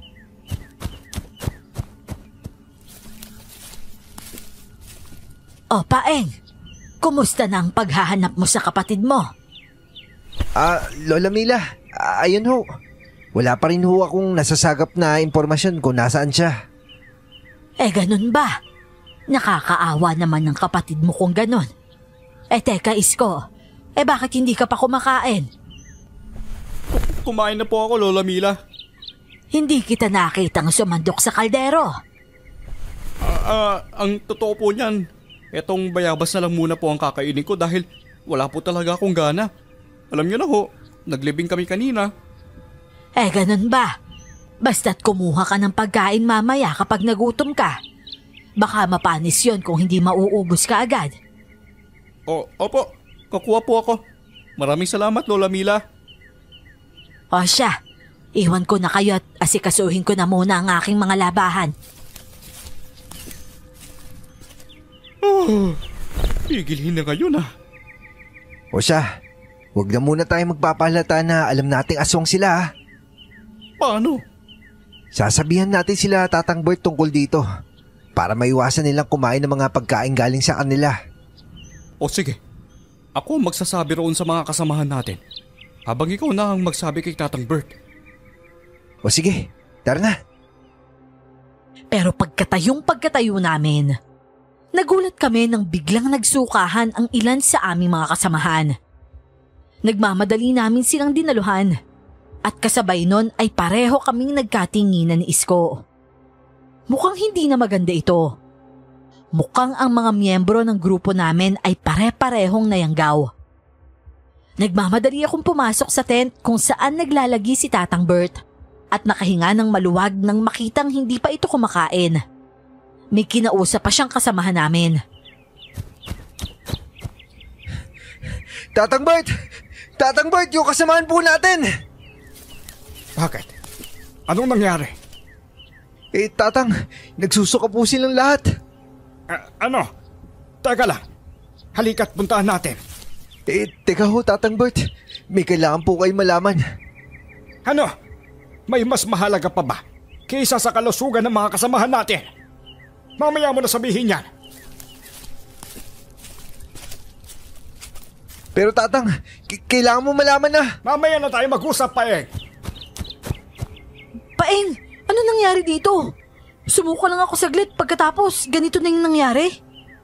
Sa tingin ko, kung di sila binigyan ng sakit ng aswang para patayin sila at gawing pagkain, maaaring nayanggaw sila. Ha? Ano yun? Hinawaan sila ng pagkaaswang.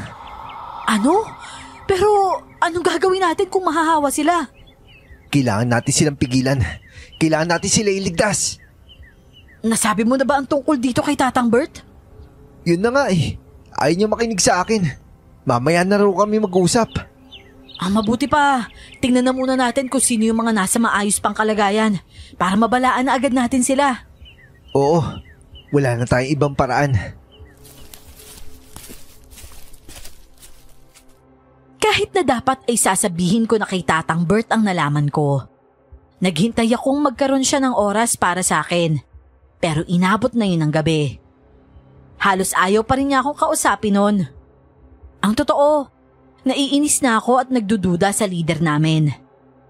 Bilang isang leader, hindi magandang ganyan ang trato niya sa amin. Yung tipong ayaw makinig sa mga tauhan niya. Sa sobrang inis ko, umalis ako para maghanap ng mga halamang gamot sa kagubatan. Isinama ko si Isko kahit na ayaw niya at natatakot siya na baka raw kami ang isunod ng mga aswang. Paeng, sigurado ka ba rito? Nakakatakot kasi. Huwag kang matakot, Isko. Kasama mo ako. Basta't huwag kang lalayo sa akin, siguradong hindi ka nila masasaktan. At paano mo naman nasisiguro yan? Meron naman ako protection, di ba? Hindi nila ako magagalaw hanggat suot ko to. Oo nga pala. Alam kaya nilang may protection ka? Hindi nila malalaman yun hanggat hindi nila ako susubukan saktan.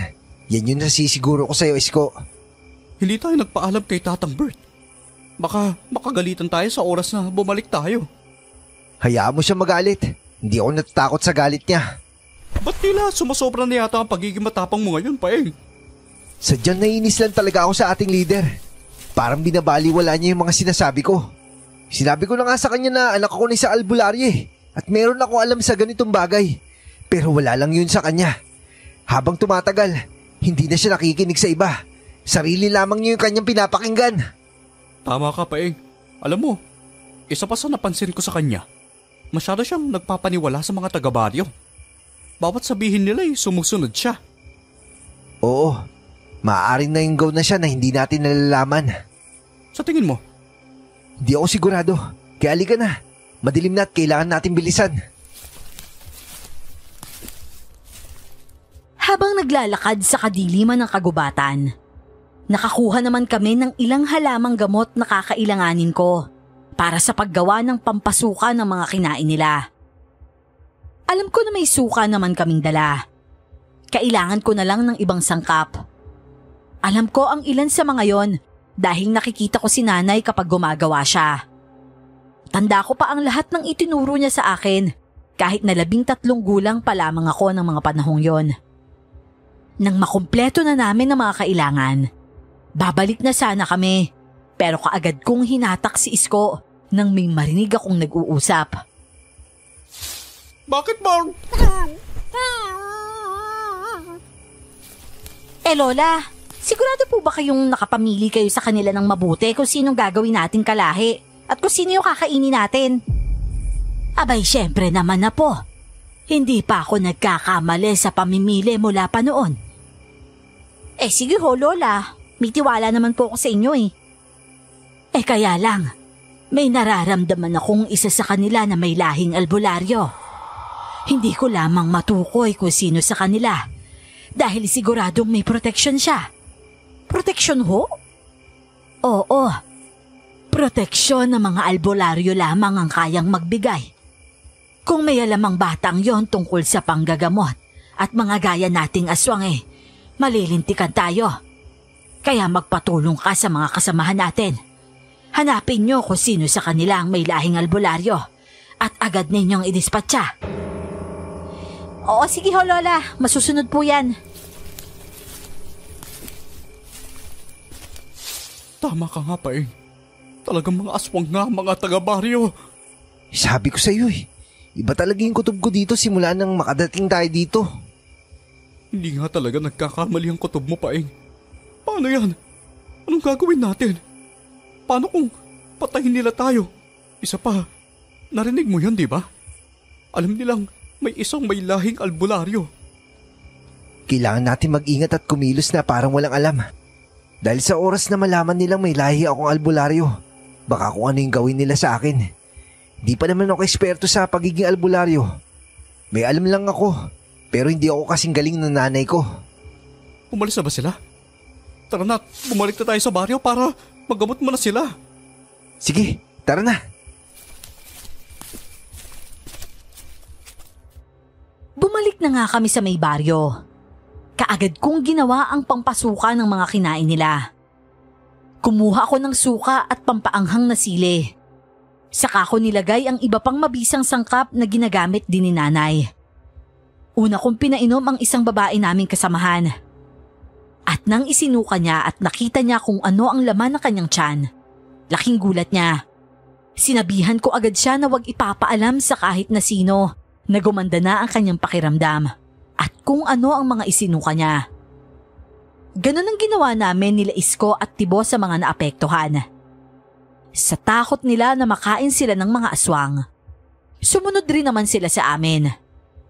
At nang sumunod na araw, himalang gumaling sila at halatang gulat na gulat sila Lola Mila sa nangyaring paggaling ng mga tao na balak sana nilang lasunin.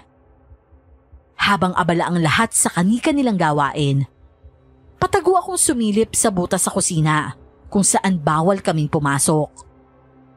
Ang sabi kasi nila, para sa kanila ay sagrado ang kusina at sila lamang ang pwedeng makapasok doon. Ngayon ay alam ko na ang dahilan.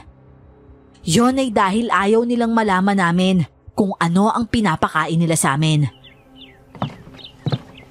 Paano naman mo nangyaring magaling na sila? Dapat ngayon nanghihina na sila dahil sa naipakain natin sa kanila. Mukhang minaliit natin masyado ang albularyo, Nene. Mukhang may alam siya tungkol dito. At may pinainom siyang gamot, kaya agad silang gumaling. Paano na ho yan, Lola? Ano na hong gagawin natin? Masisira ang lahat ng plano natin. At ilang linggo rin natin silang pinakain noon. Hindi pwedeng walang balik ang lahat ng pinagpagura natin. Huwag kang mag-alala. Aalamin natin agad kung sino sa kanila ang may lahing albularyo. Kapag talaga nahuli natin siya, sisiguraduhin kong gigilitan ko siya ng leeg at iinumin ko talaga yung dugo niya. Nakakagigil. Agad akong lumayo mula roon at nilingon si Isko na nasa likuran ko. Tumango ako at saka kami tuluyang umalis mula roon. Ngayong araw, aalis kami para naman kumuha ng mga gamot para sa pangyanggaw. Dahil ang ilan sa kanila, may senyales na tila nayanggaw na. Kagaya na lamang ni Tatang Bert. Nakausap ko na si Tatang Bert kagabi, pero parang ayaw na niyang umalis sa baryong to. Parang masyado na siyang napamahal sa mga taong taga rito. Paeng, sa tingin mo ba papayag si Tatang Bert na umalis tayo? Kung hindi man siya pumayag, aalis pa rin tayo. Wala naman siya magagawa eh.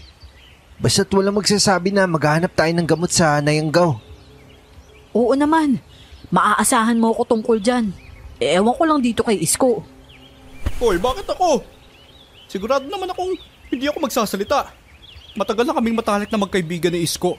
At kahit kailan, ay hindi ko pa siya nilalaglag. Anong hindi pa nailalaglag? Ay, nailalaglag. Nagulat naman ho ako sa inyo, Tatang Bert. Anong pinag-uusapan nyo? At parang seryosong-seryoso kayo. Tatang, balak po sana namin umalis ngayong araw. Babalik na lang po kami mamayang gabi. Ano? At saan kayo pupunta? Pupunta po ako sa bayan. Makikibalita lang ho sana ako kila Simon kung may balita na ho sa kapatid ko. Hindi ba't noong isang araw lang ay pumunta ka roon? Pupunta ka na naman. Hindi niyo naman ho ako masisisi kung gusto ko mahanap yung kapatid ko. Natatakot po ako baka mahuli na ako eh. Hindi. Walang aalis sa baryong ito. Ano ho? Paano kung mapahamak kayo sa pag-alis nyo? Hindi ka man nag-iisip pa eh. Kagagaling lang ng mga kasamahan ninyo. Pagkatapos ay aalis ka naman. Alam mong ikaw lang ang maaasahan ko tungkol sa panggagamot. Pero Tatang, hindi ba tinutulungan naman kayo ng mga taga-baryo? Ha? At ano? Iaasa ko na lamang ang lahat sa kanila. Hindi naman ho sa ganun. Pero Tatang, kailangan ko kasing... Huwag ka na magpaliwanag. Manatili kayo rito sa baryo. Lalong lumakas ang kutob ko kay Tatang Bert nang pigilan niya akong umalis. Mas lalo pa akong kinabahan dahil alam niyang may lahi akong albularyo. Kapag nagkaproblema, malamang na mababanggit niya ang tungkol sa akin sa mga aswang na narito. Naku, mukhang malaking problema natin kay Tatang. Ha? Paano mo naman nasabi yan? Dahil alam niya, Isko. Diyos ko. Oo nga. Alam niya nga pala. Pero alis pa rin ako para maghanap ng halamang gamot. Dito lang kayong dalawa at magmanman ha. Isko, alam mo na kung anong gagawin kung sakali. Isama mo na lang ako. Hindi pwede. Kailangan nilang hindi mapansin na umalis tayo. Iniwanan ko sila Isko at Tibo. Umaga pa naman kaya alam kong walang aswang na mga angahas na kalabanin ako kung sakaling makasalubong ko sila. Mahina ang mga aswang sa umaga at lumalakas lamang sila sa gabi. Kagaya ng bala ko, naghanap nga ako ng mga halamang gamot sa kagubatan. Nahirapan ako pero pilit akong naghanap habang nagmamadali dahil ayaw kong mapansin nila ako kaagad. Ilang oras din ang inilagi ko sa kagubatan hanggang sa may napansin ako. May nakita akong ilang tao. Di kalayuan sa baryo ng mga aswang. Umismid ako at napansin kung sino ang mga yon. Sa isang malaking puno ng nara. Iniwan ko ang aking salakot bago ako tuluyang bumalik sa baryo. Pagkabalik ko, agad na bumungad sa akin ang nag-aalalang mukha ni Tibo. Paing, pasensya ka na. Pasensya ka na talaga. Bakit? Ano ba nangyari? Hey! Hindi ba't sinabi ko sa'yo na wag kang umalis? Tatang Bert? Wala kang moto sa akin, ha? Hindi ka na marunong sumunod sa utos ko. Kulang pa yan. Kung hindi nyo ako nire-respeto bilang isang leader. Umalis na kayo sa grupo! Ano ba nangyari sa'yo, Tatang Bert? Hindi naman kayo ganito dati ah. Ang laki na talaga ng pinagbago nyo. Ikaw ang nagbago. Dati ay sumusunod ka pa sa akin. Pagkatapos ngayon ay para na lamang akong walang kwenta sa grupong ito. Hindi ka na sumusunod sa akin, Paeng. Pwede mo ba pakinggan niyo muna ako? Pakiusap naman oh. Bakit? Anong dapat kong pakinggan sa'yo?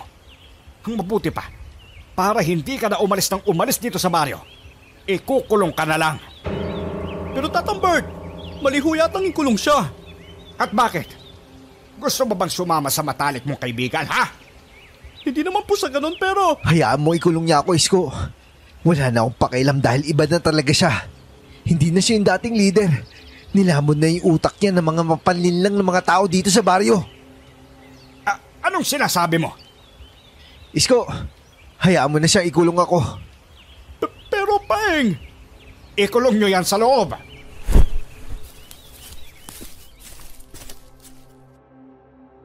Dinala ko ng mga kasamahan namin sa loob ng bahay ng mga aswang. Hindi ako nagpapigil dahil alam ko naman talaga kung bakit nagkakaganon si Tatang Bert. Nabasa ko na siya, kagabi pa. At pagkarating sa loob ng bahay, na dating ayaw ng mga tao rito sa baryo na papasukin kami, agad na nanuot sa ilong ko ang amoy ng nabubulok na patay. Amoy ng mga karaniwang aswang kaya naman hindi sila nagpapapasok sa bahay nila. Itinali ako ng mga traidor kong mga kasamahan at iniupo sa isang silya habang nasa harap ko sila Lola Mila at Nene. Lumabas sa mga kasamahan ko at pumasok si Tatang Bert, kasunod ng pagsasara nito ng pinto at saka yun inilak. Ayan na siya, Lola Mila.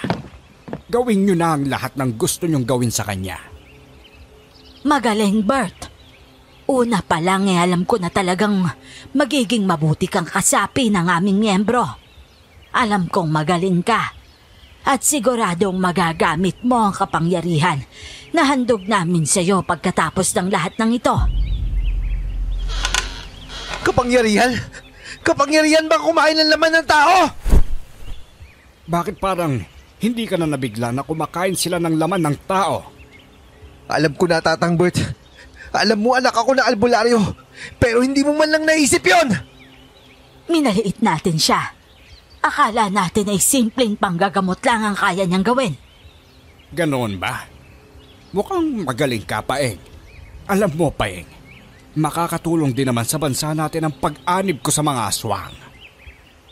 Yung pagpatay sa mga kasamahan natin, makakatulong din ba yon? Isipin mo na lang na mga sakripisyo sila.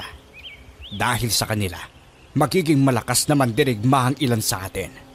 Kung papayag ka, maging ikaw ay bibigyan namin ng kapangyarihan. Sa inyo na yan, Tatang Bert. Hindi na ako makikihati sa mga mababahong nilalang na gaya nila. Anong sabi mo? Mabaho kami? Oo, amoy patay nga kayo eh. Pati itong bahay nyo. Alam mo ba, Bert? Sayang ang bata mong ito. Maganda sana kung hahawaan din natin siya ng pagkaaswang. Total hindi pa naman siya ganap na albularyo. Patayin nyo na lang ako kaysa maging tulad nyo. Huwag kang mag-alala, Paeng. Ihuhuli kita sa papatayin. Sa harap mo, isa-isa naming gagawing aswang ang mga kaibigan mo. Si Isko, si Tibo, at ang tiyuhin niya. Pagkatapos, ay ipapakain namin ang mga natirang mahihina sa ating grupo. Hindi ako makapaniwala na nagpalinlang ka sa mga hayop na yan. Nakakasuklam ka! Mas nakakasuklam ang mga dayuhang Hapones na yon kesa sa akin, Paeng. Sila nga ang dahilan kung bakit ako nagpasyang maging aswang. Para mas mabilis ko silang mapatay. Ang mga aswang ay may kakayahang maging mabilis, lalo na sa gabi. Kung magiging aswang ako, edi mas mabilis ko silang malalabanan. Hindi ba maganda yon, Paeng? Kaya nga umanib ka na lang sa amin kesa mauwi lang sa wala ang pagiging matapang mo. Pagkatapos anong mangyayari? Kapag wala na yung mga Hapones, yung mga aswang na yan maghahari sa Pilipinas? Matagal pa mangyayari yon. Hindi ko pa iniisip. Tatang Bert, nakakain ka na ba ng tao? Anong ibig mo sabihin? Dahil kung hindi ka pa nakakakain ng tao matapos ka nilang yung gawin, kaya kitang ibalik sa pagiging tao. Tutulungan kita kung hahayaan mo ko. Paeng, hindi mo nababago pa ang isip ko. Desidido na ako sa gusto ko at gusto ko maging aswang para magamit ko para palayain ang bansang Pilipinas! Napailing na lamang ako sa kahibangan ni Tatang Bert. Hindi ko alam kung anong mga salita ang sinabi ng mga aswang sa kanya para mabaliw siya ng ganito. At para maisip niyang magandang regalo ang maging isang aswang. Imbis na magsalita pa, hinayaan ko na lamang siya sa kung anong gusto niyang sabihin.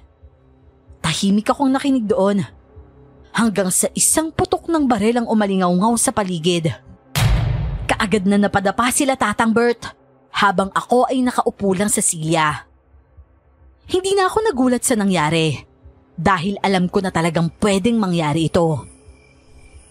Ano nangyayari sa labas? Tingnan ninyo! Teka lang, kukunin ko lang ang baril ko. Mukhang kailangan na yata nating lumabas, Lola. At mukhang hindi na ata basta-basta yon. Yung mga kasamahan natin, baka humapahamak sila. Tara na! Natatarantang lumabas silang lahat habang ako ay naiwan kasama ang mga naglalaway na mga aswang. Kahit naman maglaway sila sa akin, wala naman silang mapapala. Siguradong hindi pa papayag si Tatang Bert o Lola Mila na ipapatay ako. At isa pa, kahit subukan nila ay hindi nila magagawa dahil may proteksyon ako. Ang proteksyon ko ay malakas, lalo na at galing sa nanay kong albularya. Hindi nila yon basta-basta maaalis sa akin. Maya-maya pa, bumukas ang pinto at tulad ng inaasahan ko, nakita ko si Isko at Tibo na pumasok sa loob. May hawak silang mga barel at agad nilang binaril ang 3 aswang na nakabantay sa akin. Kung normal na bala lamang ang ginamit nila, malamang na kaya pa nilang mabuhay. Pero nilagyan namin yon ng katas ng kalamansi kaya agad silang nanghina. Nang mabaril na nila ang lahat, tumakbo si Isko sa akin at tinulungan akong kalasin ang lubid na pinantali sa akin. Habang si Tibo naman, pinagsasabuyan ng asin ang mga aswang na naging dahilan para maging abo kaagad sila. Gustong-gusto talaga ni Tatang Bert maging isang aswang. Pero hindi niya alam, ganyan lang kadaling patayin ang uri ng aswang na sinamahan niya. Bakit? May mga uri pa pala mga aswang na yan? Hindi lang palabas sa isang uri? Siyempre no, parang hayop din yung mga yan. May iba't ibang uri pa. Nalintikan na. Kung ganon, sumapi si Tatang Bert sa lahi ng mga aswang na mapababang uri lang? Ganyan talaga napapala ng mga gahaman. Tsaka mabuti pa, mamaya na tayo magkwentuhan. Kailangan natin maitakas yung mga naniwala sa atin. Bilisan na natin bago pa tayo maabutan ng mga Hapones. Nagmamadali kaming lumabas ng bahay at ang daan namin ay sa likod ng bahay imbis na sa harap. Doon ay nakita namin si Tiyo Ismael na tinutulungan ang mga kasamahan namin na tumakas dahil nag-uumpisa ng mamaril ang mga Hapones. Napapaligiran na kami ng mga sundalong Hapones. At nang makalabas na kami ng bahay, nagmamadali kaming nagtago sa ginawa namin. Oo, lumikom kami ng mga damo na pwede naming gawing takip sa aming sarili para hindi kami makita ng mga sundalong Hapones sa pagsugod nila. Ang lahat ay planado pero hindi bulgar. Paring Paeng, paano mo ba naiisip ang lahat ng ito? Sinabi ko na nga sa'yo na ramdam ko talagang may kakaiba kay Tatang Bert. Dati kasi, malapit kami. Pero nung namalagi kami dito, biglang nag-iba yung ihip ng hangin. Kaya nagpasya ako na manmanan siya. At tama nga hinala ko, may tinatago siya. Narinig kong kausap siya ni Lola Mila. Noong nakaraang gabi na nagkasakit yung mga kasamahan natin. Nabanggit nga ni Tatang Bert na isasagawa niya yung buong plano nila. At yun nga yung paghiwalay ng mga magagaling. At yung may lakas na pangangatawan kaysa sa mga mahihina. Ang mga mahihina lalasunin para gawing pagkain. Habang yung malalakas naman, gagawing kasapi nila. Grabe talaga no? Hindi natin namalayan na gano'n na pala kasama yung leader natin. Yun na nga eh. At dahil alam niya na isa akong anak ng albularya, nakapaghanda sila. Ang hindi lang nila alam, nakapaghanda rin ako. Paano mo na lamang susugurin tayo ng mga Hapones? Nakita ko silang umaligid sa baryong ito, kaya iniwan ko yung salakot ko. Pagkatapos kong iwan ang salakot, oo at bumalik na nga talaga agad ako sa baryo. Pero hindi ako nagpakita sa may harapan. Patago akong pumasok sa baryo at saka kinausap sila Tibo at Isko patungkol sa plano ko. Pagkatapos, saka ako bumalik sa harapan ng baryo at umiksena si Tibo. Nilito namin sila para hindi nila isiping may plano kami. At habang nasa loob naman ako ng bahay ng mga aswang, inumpisahan ng gamutin nila Isko at Tibo ang mga niyanggaw nila Tatang Bert. Gumawa na ako ng gamot para maisukan nila ang itim na batong ipinasa sa kanila. Ilang putok ng bala at hiyawan ng mga sundalong Hapones ang narinig namin. Inaasahan na namin na talagang mapapatay nila ang mga sundalong Hapones. Kaya habang abala sila sa pagpapatayan, kami naman ay nagtatago at nag-aasikaso na ng mga dapat naming gamitin sa oras na matapos na sila sa pakikipaglaban. Maya-maya pa, huminto na ang hiyawan at tanging mga alulong na lamang ng mga aswang ang maririnig sa paligid. Mukhang tapos na ata. Napatay na ata nila lahat ng mga sundalong Hapones. Hindi ba mas ayos sana kung tumakbo na tayo at tumakas kaysa lumaban pa sa kanila? Kung hindi tayo lalaban sa kanila, mas marami pa sila mabibiktima. Kaya mas mabuti tapusin natin to bago pa sila makapandamay ng iba. Pero paano kung mangyari din sa atin ang mga nangyari sa mga Hapones? Wala ka bang tiwala sa akin, Isko? Wala talaga tong si Isko paing eh. Duwag talaga. Hindi naman sa duwag ako. Gusto ko lang talagang maging praktikal. Huwag na nating intindihin yung mga mamamatay kasunod natin. Iligtas na lang natin ang ating mga sarili. Eh kung ganun, wala ka rin kaibahan sa mga hayop na yun. Hayaan mo mapahamak yung iba, mapabuti ka lang. At kung ayaw mo makipaglaban, tumakas ka na lang, Isko. Eh syempre, biro lang. Sasama ako sa inyo, no? Eh kung ganun, hali kayo. Agad kaming lumabas mula sa pinagtataguan namin at saka hinarap sila Tatang Bert. Napakarami ng mga taga-baryo. Marami pa kaysa sa mga grupo namin. Pero naniniwala ako na kaya namin ito dahil naghanda kami. Iba rin talaga ang tapang mo, Paeng. Hanga rin ako. Tapang na lang ang pinamana sa akin ng nanay ko. Dapat lubos-lubusin ko na ang paggamit nito. Tignan natin ang yabang mo ngayon.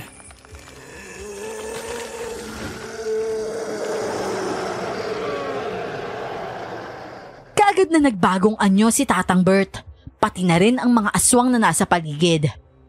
Nagmistulang mga asong lobo sila at saka tumakbo patungo sa amin habang panay ang pag-atungal. Pumwesto kami at agad na pinagbabaril ang mga aswang. Naiwasan ng ilan ang mga bala, pero ang ilan ay hindi. Mabilis na naging abo ang mga yon dahil may pinaghalong katas ng bawang at kalamansi ang mga bala namin. Mukhang mali yung inakala ko, Tatang Bert ah. Mukhang nakakain ka na ng tao. Kinain ko na ang mga walang kwentang kasamaan natin. Ikaw yung walang kwenta. Itunuring ka namin, leader. Pero ganito lang pala yung balak mo sa amin. Ang gawin kami yung pagkain. Isa ka sa napili kong isasama ko sana sa tagumpay na ito, Paeng. Dahil magaling ka at may talino. Pero ayaw mong makinig sa akin. Mas pinairal mo ang prinsipyo mo. Tama na, Tatang Bert. Kahit ano pa sabihin mo, hindi kami aalim sa inyo. Mula sa aking bulsa, kumuha ako ng asin at saka isinaboy sa mukha ni Tatang Bert. Mabuti na lamang at may natira pang asin sa mga dala namin. Kahit nalaman kong balak nang itapon ang lahat ng pampalasa, kasama na ang bawang at asin. Kaagad kong hinakot ang mga yon at itinago bago pa na itapon. Napahiyaw sa sakit si Tatang Bert. Kasunod nun ay umatake siya sa akin. Dinamba niya ako at natumba ako sa mabatong sahig. Pero nang subukan niya akong kagatin, nabigo siya. Nakaramdam siya ng tila pagkapaso. Hindi mo kakayanin ang anak na isang albularyo. Samantalang ordinaryo aswang ka lang, Tatang Bert! Anong ordinaryong aswang ang sinasabi mo? Ang nasalihan mong grupo ng mga aswang na aso. Asbo ang tawag sa inyo at kasama kayo sa mahihinang uri. At dahil sa sobrang baba, madali lang kayo mapatay! Ikaw ang mapapatay! Kaagad siyang nabulunan ng pasakan ko ng bawang ang bibig niya. Nagmamadaling lumayo mula sa akin si Tatang Bert habang sinusubukang alisin ang bawang at kalamansi sa kanyang bibig. Umuusok na ang kanyang bibig, kaya inasahan kong wala na siyang pag-asa at siguradong anumang oras ay magiging abo na siya. Halos maubos na ng mga kasamahan ko ang mga aswang. Pinagbabaril nila ang mga aswang gamit ang balang may katas ng kalamansi.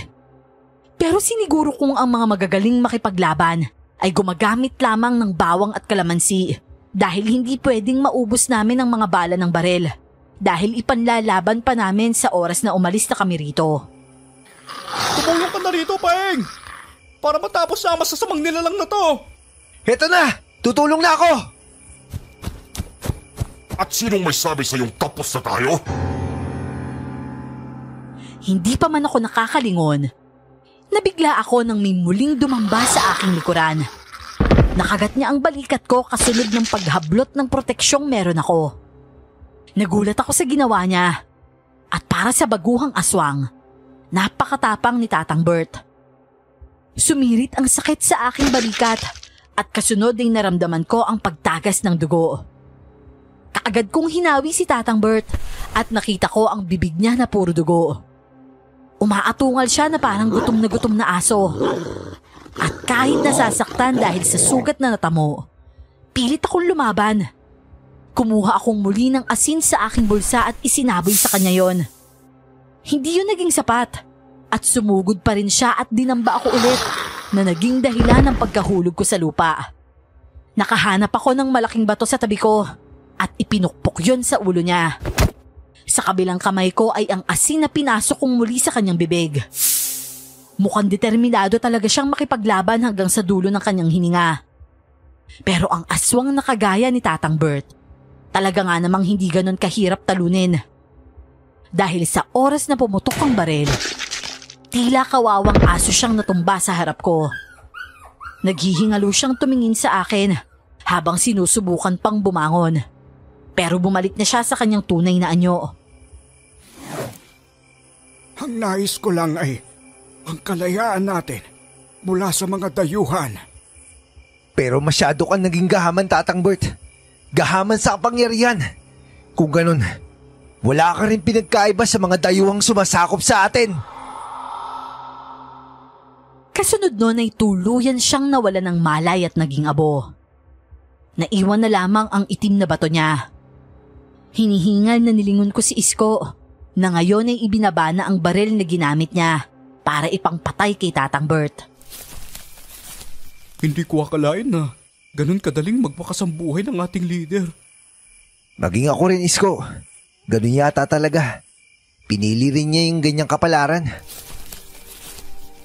Natapos ang pakikipaglaban namin sa mga aswang. Naubos namin ang buong liblib na baryo at nadiskubre namin ang lahat ng kasamaang ginawa nila. Napakarami naming nakuhang kagamitan kahit ang mga baril. Mukhang matagal na pala nilang ginagawa ang kaparehong estratehiya pero ngayon lamang sila napatay. Nasa 15 na lamang kaming natira sa grupo nang umalis kami sa liblib na baryo. At habang naglalakad sa kagubatan para maghanap ng bagong pagkukutaan, biglang nagsalita si Tibo. Ngayon na wala na si Tatang Bert, kailangan na natin ng bagong pinuno. Paeng, mabuti yata na ikaw na yung maging pinuno ng grupo natin. Nang dahil kasi sa'yo, nakaligtas kaming lahat. Sa tingin ko, hindi na babagay para sa akin yan titulong yan, Tibo. At bakit naman? Sa tapang at galing na ipinamalas mo, sigurado ako magtatagumpay tayo sa kahit anong laban sa mga Hapones. Hindi ko makita yung sarili ko bilang leader, Tibo eh. Masyado matigas yung ulo ko.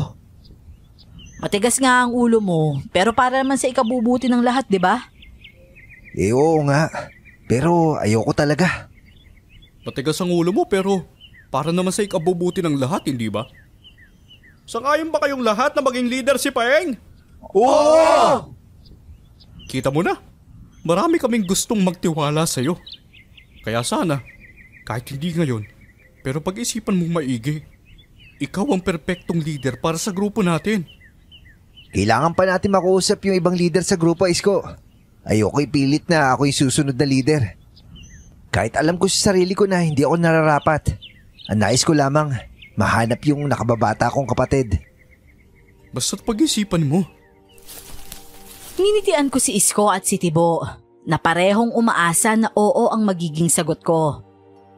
Nagpatuloy kami sa paglalakbay hanggang sa makakita na nga kami ng pagkukutaan na isang malaking kuweba. Tagurin yon kaya siguradong hindi kaagad matutunton ng mga sundalong Hapones. Mula nang makapatay kami ng mga aswang, ilang linggo rin kaming nahirapan sa pagtulog. Nahirapan kaming kalimutan ang pangyayaring yon sa puntong lahat ay binabangungot. May takot na rin kami na baka bigla na lamang may sumugod na aswang sa aming bagong pinagkukutaan.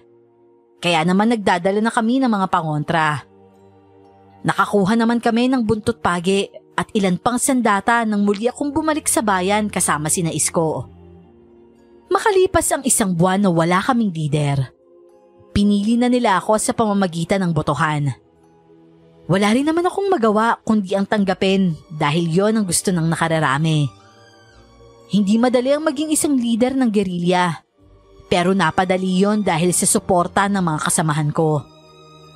Tumagal din ang paninirahan namin sa kagubatan habang hindi pa bumabalik si General MacArthur. Nang muli akong bumalik sa bayan matapos ang ilang buwan, isang magandang balita ang natanggap ko. Kuya Paeng, isang magandang balita po. Oh, Ana, anong balita yon? Nahanap na po namin yung kapatid mo. Talaga? Kung ganun, nasan siya? Nasa isang bahay ang punan daw po at nagsisilbi kasama yung mga matatandang madre. Nakatakas sila sa mga Hapones nung tulungan sila ni Kuya Simon. Talaga? Kung ganun, samahan mo ako sa bahay ampunan na yan. Nasasabik na ako makita yung kapatid ko. Oo naman, Kuya Paeng. Maging yung kapatid mong si Lolita, nasasabik na rin makita ka. Naku, salamat sa Diyos at buhay siya. Halos maiyak ako sa sobrang tuwa na buhay pa ang aking kapatid. Kaagad akong sinamahan ni Ana sa bahay ampunan. At sobra ang pananabik ko na makita ang aking kapatid. At nang makita ko na nga siya, halos manlumo ako sa nakitang itsura niya. Payat na siya at parang pagod ang kanyang itsura. Namumutla rin ang kanyang balat at abala siya sa pagpapakain ng isang bata sa bahay ampunan nang maabutan ko siya. Lolita! Kuya? Kuya Paeng? Diyos ko, Lolita! Sa wakas, ang tagal na kitang iniintay. Sa wakas, nakita ulit kita! Kuya Paeng! Sa wakas ang kuya ko! Diyos ko, napakapayat mo. Ano ba nangyari sa'yo? Anong ginawa sa'yo ng mga demonyong yun? Kuya Paeng, hindi ko na idedetalye ang lahat ng pambababoy na ginawa nila sa akin. Pero walang kasing sama ang ginawa nila sa amin. Gabi-gabi nila kaming binababoy. Kinuha nila yung puri ko. At kinuha nila yung pinakamahalagang kayamanan ko mula sa akin. Diyos ko, mga wala silang awa. Kahit musmus na gaya mo, hindi nila pinatawad. At hindi lang ako ang bata dun, kuya. May mas mga bata pa sa akin. At yung iba, doon na lang sila dinatnan ng dalaw nila. Tama na, Lolita. Hindi mo na kailangan i-detalye. Tama na. Ang importante, nakatakas ka na. Nakatanim man sa isip mo yung mga masamang pangyayari na yun. Pipilitin kong tulungan kang palitan yun ng mga masasayang alaala. Kuya, hindi ko alam kung kaya ko pang kalimutan at palitan ng masayang alaala yung lahat ng pinagdaanan ko. Pasensya ka na, kapatid ko. Pasensya na kung wala ako sa tabi mo. Kung hindi kita na ipagtanggol sa mga gabing dapat nasa tabi mo ko. Pero wala kang kasalanan, kuya. Ang mahalaga, magkasama na ulit tayo ngayon. kong suklian ng magagandang alaala ang mapait na karanasang yon ni Lolita. Pero habang buhay niya na yung dinala. Bawat lalaking sumusubok na manligaw sa kanya ay tinatanggihan niya. Hanggang sa tuluyan na lamang siyang naging isang matandang dalaga. Sa tuwing tinatanong ko kung kumusta siya, ang sinasabi niya ay ayos lang siya. Pero alam ko namang hindi. Alam kong nais niya ring makatulog ng payapa sa gabi, kagaya ng normal bago ang masamang nangyari sa kanya. Natapos ang digmaan nang bumalik na ang general na nangakong babalik. Pero ang alaala ng aming pakikidigma, naroon pa rin.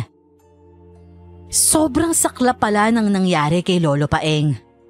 At ako na nga po pala muli ito, si Rans. Napabuntong hininga ako matapos basahin ang nangyaring yon kay Lolo. Pagkatapos, isinara ko na ang kanyang diary. Nang tanawin ko si Lolo Paeng, nakangiti siyang nakatingin sa akin na para bang masaya siya. Lolo, hindi naman masaya ang binasa kong yun. Masyadong nakakatakot at masalimuot pero bakit nakangiti po kayo? Dahil sa wakas, ay kaya ko nangitian na lamang yung pangyayaring yon. Imbis na isiping nakakarimarim. Sa wakas maaari ko nang bitawan yung alaalang sumira sa maraming buhay. Lolo. Apo, pwede bang matulog na ako? Inaantok na kasi ako. Sige ho, Lo. Sige ho at magpahinga na ho kayo.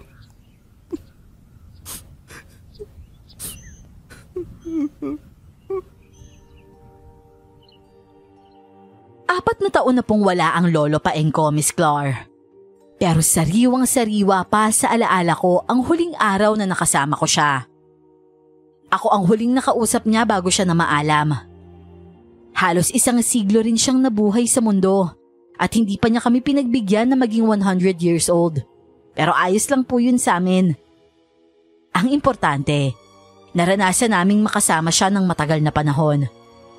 Masyadong matagal na rin ang bigat na dinala niya mula pa nung panahon ng mga Hapon. Hanggang ngayon, nasa akin pa rin ang diary ni Lolo. Inaalagaan ko yon at balak na ikwento rin sa mga anak ko kapag nasa tamang edad na sila.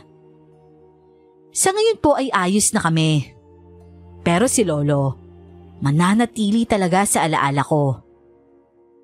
Hanggang dito na lamang po ang kwento ng Lolo Paeng ko. Maraming salamat po sa pagbabahagi nito.